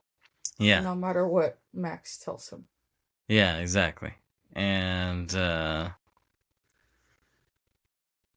they don't know what to do at that point, and so Goofy stops the car at the Grand Canyon, and he kind of walks away, and he's disappointed in Max, and Max is like, oh, like, you're ruining my life. Like he keeps mentioning that to Goofy, and he leans on the car a bit, and the brake was loose on it, and So the car starts rolling. Yeah. yeah, Yeah, and that reminds me of Ferris Bueller. Just how, he leans on the car and it rolls into the canyon. Oh, Yeah, yeah, that hurts. yeah, that was pretty bad. So yeah, the car rolls off and Goofy and Max chase after it and end up riding the car down into the Colorado River, and they're just kind of floating on it, and they kind of have a real argument there. Um, he really says like, stop ruining my life, and it's like this real, cathartic moment for Max, and Goofy is just like, I just want to go fishing with my boy, like they're both, they have their goals, and they're not seeing eye to eye, quote unquote, Mm-hmm. on this, and Goofy says no matter how old Max gets, he'll always be his son. Mm-hmm.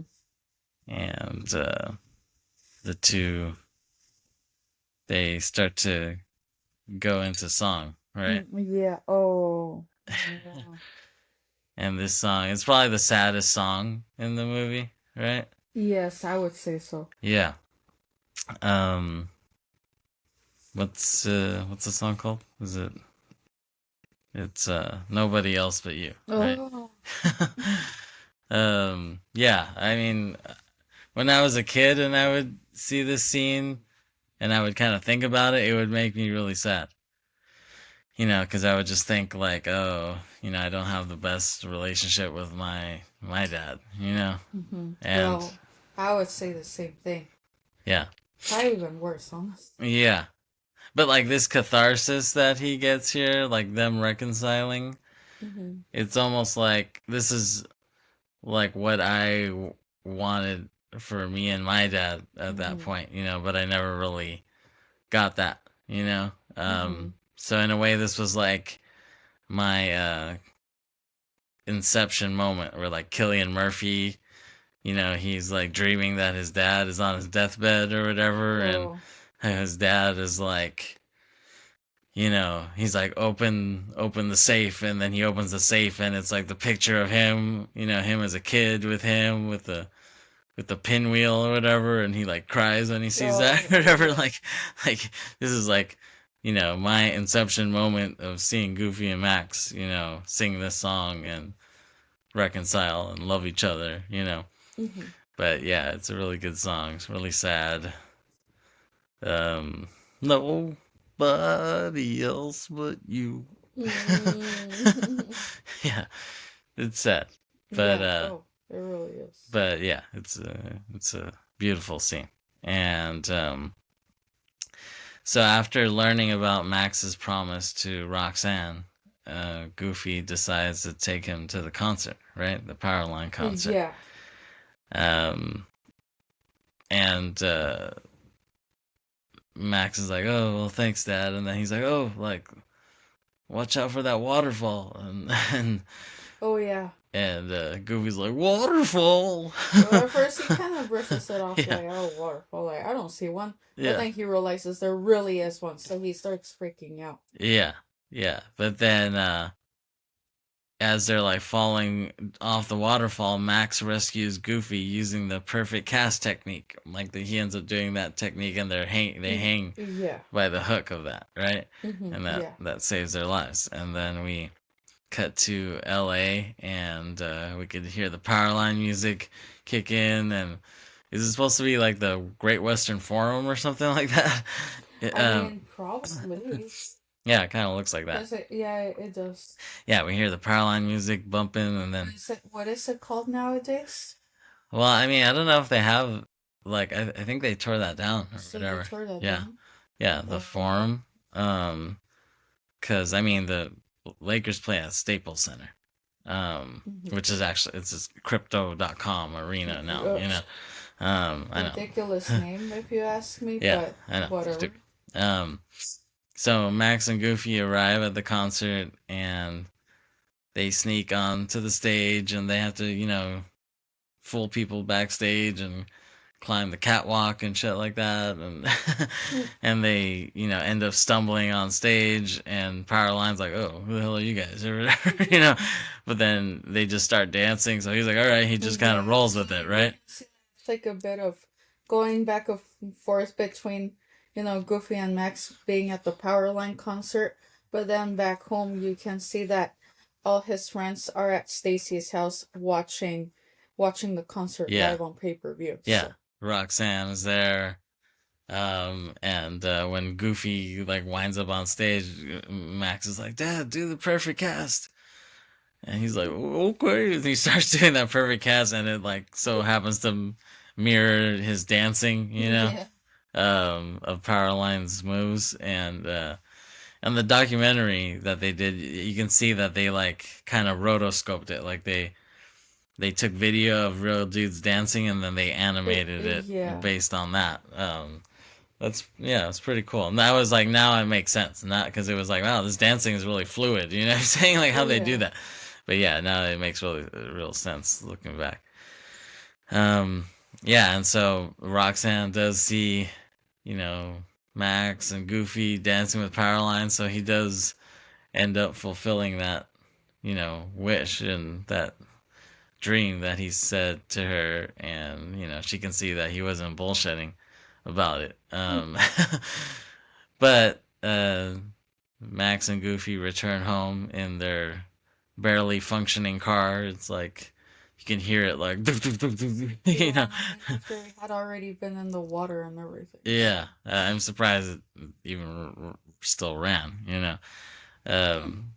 And Max goes to Roxanne's house and he tells her the truth, right? Yeah, he tells her because when she first, sees him and she tells him all excited, like, "Oh, I saw you on TV. Like that was great. That was Yeah, awesome." But then he actually admitted to her, like, "Oh yeah, even though I ended up being there, yeah. he said I actually wasn't supposed to be. He said I. He said, He said, "Oh, my dad doesn't know Powerline." yeah. He said like." I just told you so that, you wouldn't think that I wasn't interested in you. But Yeah, he said, but I really wanted to make it come true. yeah. That I think she was really impressed that he was willing to do something that big for her. Right. Yeah, Yeah, exactly. Yeah. Because she admits that she always liked him, and they decided to go out, right? yeah. And Despite her dad being jealous. yeah, the big guy, right? Yeah, the big dog. Yeah, yeah, But you exactly. don't ever hear him talk, which I Right. find very weird. He just always grunts, right? He's Yeah, like, like he just grunts or growls. yeah, yeah. And then, it's like a happy ending, and then all of a sudden we hear the car explode, and Goofy is ejected into the porch roof of Roxanne's house, and Max proudly introduces his father to his new girlfriend. And he does that goofy scream, right? That whatever. Yeah, he does. And it ends on that note. And yeah, it was a really great, funny movie that, I would always watch when I was a kid, when I was in sixth, seventh grade, you know? Um, and yeah, watching that documentary was kind of interesting because there was some footage of them recording their audio, and Yeah. there was a thing where Jason Marsden, not to be confused with James Marsden, Okay. um, Well, what you're saying, Jason, so we can assume that he's a different person. yeah, I know, but their names sound similar. So yeah, because Jason Marsden plays Max, Yeah. and there Well, was a thing, voices. yeah, voices Max, and Kelly Martin voices Roxanne. And if you watch the documentary, there's a thing where they're acting together, they're doing the voices together, Mm-hmm. and there's like a thing where they're like supposed to kiss, Mm-hmm. but the director's like, oh, like why don't you guys kiss for real or whatever, and they're like, okay, and so like they like kiss while they, do the voices and stuff like that. and Hmm. and obviously if it was a movie, you would really kiss, you know what I'm saying? But if it was a live action movie, but this is voices, and they still had to kiss each other, you know what I'm Yeah, saying? which I find very weird. Yeah, I don't know if they would have them do that nowadays. Mhm. That's kind of bizarre. I um agree. Yeah, and I mean, when I think about it, like when I see a lot of like Mexican movies or whatever, or Mexican shows or whatever, Hmm. like you don't, oftentimes you don't even see people kiss. Like if there's like a couple or something in the show or whatever, like at most you might see them like hug or something like that. You know what I'm saying? Like oftentimes you don't even see them kiss because it's like, It just depends what kind of show it is too. right, Yeah. yeah. So I mean, like I feel like nowadays people are trying to avoid a lot of like intimacy, contact and stuff like that, unless it's absolutely required, you know what I'm saying, for the story, Yeah. to sell the relationship or whatever. Um, and I remember that chick, Kelly Martin, I remember because in the early 90s, she was on this show that I liked called Life Goes On. Hmm. So it was on ABC, and she played the sister of this kid. He had Down syndrome. I remember his name was Corky on the Oh. on the show, and it was like trying to show that this is just a normal family, but he has Down syndrome, and it was like how his family kind of goes on like with that. You know what I'm saying? And Yeah. they persevere even though he has this disability. Um, and I really liked that show as a kid, and I remember she played his sister. Hmm. And then later on, I think she was on ER or something like that. Um, Yeah, it's interesting. yeah. But yeah, when we saw this movie as kids, it was just like something that we loved at the time, and I don't think we expected so many people to love it too. Hmm. Oh yeah. But yeah, it's had a long shelf life, and I'm glad that it's gotten some success over time. You know what I'm saying? I mean, I'm glad to some degree. Yeah, I know you like to keep things all to yourself. Yeah, well, I am a gatekeeper. I'm just going to say it because I mean, this will sound really weird as to why I'm a gatekeeper. When I was younger, I got made fun of my overall taste, like whatever I like, music, clothes, movies, Yeah. whatever. So it's like a lot of the oh, okay. So up to the point where I'm just going to say it. In fourth grade, I got beat up by some of my classmates because I had Sailor Moon sneakers. Hmm. It was that bad. But Yeah. now everyone wants to go to Comic Con. How did that happen? Yeah.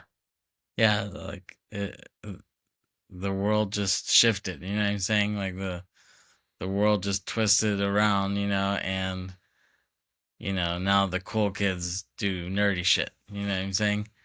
Um. Yeah. So So that's why I'm a gatekeeper, yeah. among a few other things, which I don't want to take up too much time explaining them. Right. Yeah. But I mean, I understand where you're coming from. Because I used to love X-Men as a kid. I used to love, well, I used to love Sailor Moon too, and Hmm. I used to love Spider-Man and Ninja Turtles, and you know,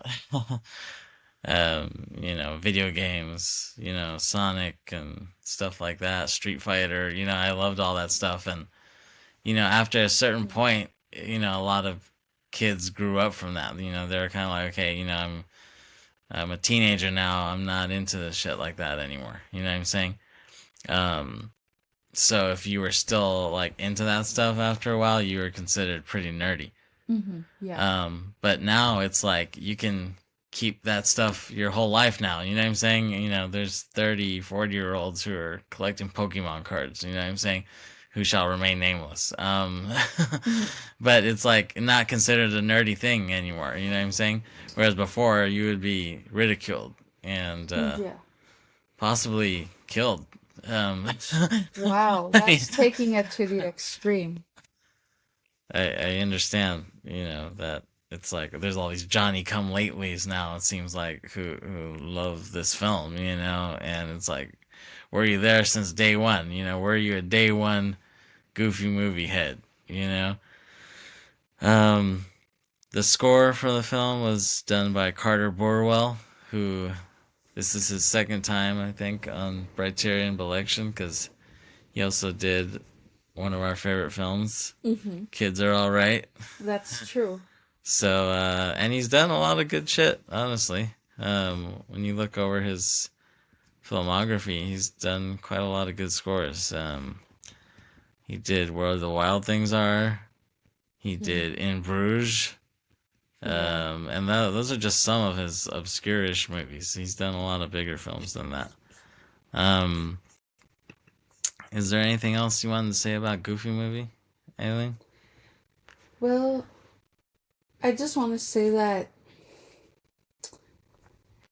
even though it's it's a movie that over time it has gathered a lot of fans, like later on, really. I mean, it's a movie that I still really like and appreciate, but it also leaves me thinking about the relationships that we could have, like with our own friends and family, and it makes me think of what actually could have happened with them as adults, as far as Max and PJ, and their relationships with their dads. I do see that Max's relationship with Goofy got better as Max got older. And you can actually see it in Twice Upon a Christmas if you ever watch it. Mm-hmm. Yeah, like, well, that Mickey's Twice Upon a Christmas, should I correct Right. myself? Yeah. Yes, Because they. because, spoiler, at that point, Max is no longer with Roxanne because he meets another girl, and and as he's dating her, he introduces her to Goofy, and that's how you can see that they're still in touch, and they still have a good relationship. Right. Yeah. Yeah, but I don't know. I don't really know or if they had done anything on Pete and PJ ever since. But Mm-hmm. I have a feeling that PJ over time realized that Pete was abusive to him, so he probably went no contact. And that partly that's me being optimistic, but another part of me, I have a feeling that PJ is smarter than that, and he over time realized it. Yeah. I think he just didn't want to spend the rest of his life getting his ass kicked by his dad. You know what I'm saying? Um, Yeah, not necessarily literally, but you know, figuratively. Um, yeah. and then in 2000, didn't they do Extremely Goofy Movie? Oh, yes, they did, which is the sequel to it. Right. So I mean, it seemed like the original Goofy movie, did well enough at the time to warrant a sequel. You know what I'm saying? Mm-hmm. Like I guess it was already getting some like cult buzz at the time. You know what I'm saying? Because it's like, Mm-hmm. why would they do a random sequel if it was such a bomb? You know what I'm saying? Yeah. So I think there was some cult buzz, but I think because Extremely Goofy Movie did even worse, and didn't really get the acclaim and buzz from people, it almost kind of killed the franchise for a while. You know what I'm saying? Kind of. Yeah, because I don't think you'll hear a lot of retrospectives on an Extremely Goofy movie, after a while. I don't think it'll get the love that the original film gets, Mm-hmm. even though, I mean, maybe I need to see it again. I thought it was okay, not as good as the original. Yeah, I mean, I still thought it was pretty entertaining, but Yeah, it doesn't come close to no, the first one. no. It's still worthwhile if you're a Goofy fan, like we are. Yeah. I like Goofy. I like seeing him anytime we get a chance. But it's not as good as the original, even though it has some alright songs. I like the disco song that it had in it, Yeah. and that closes the movie. That it's alright, and it's fun, and all we're gonna get right back to where we started from. I thought it was funny that they chose that song. Yeah. I wasn't expecting that at all. I thought they might go more R&B.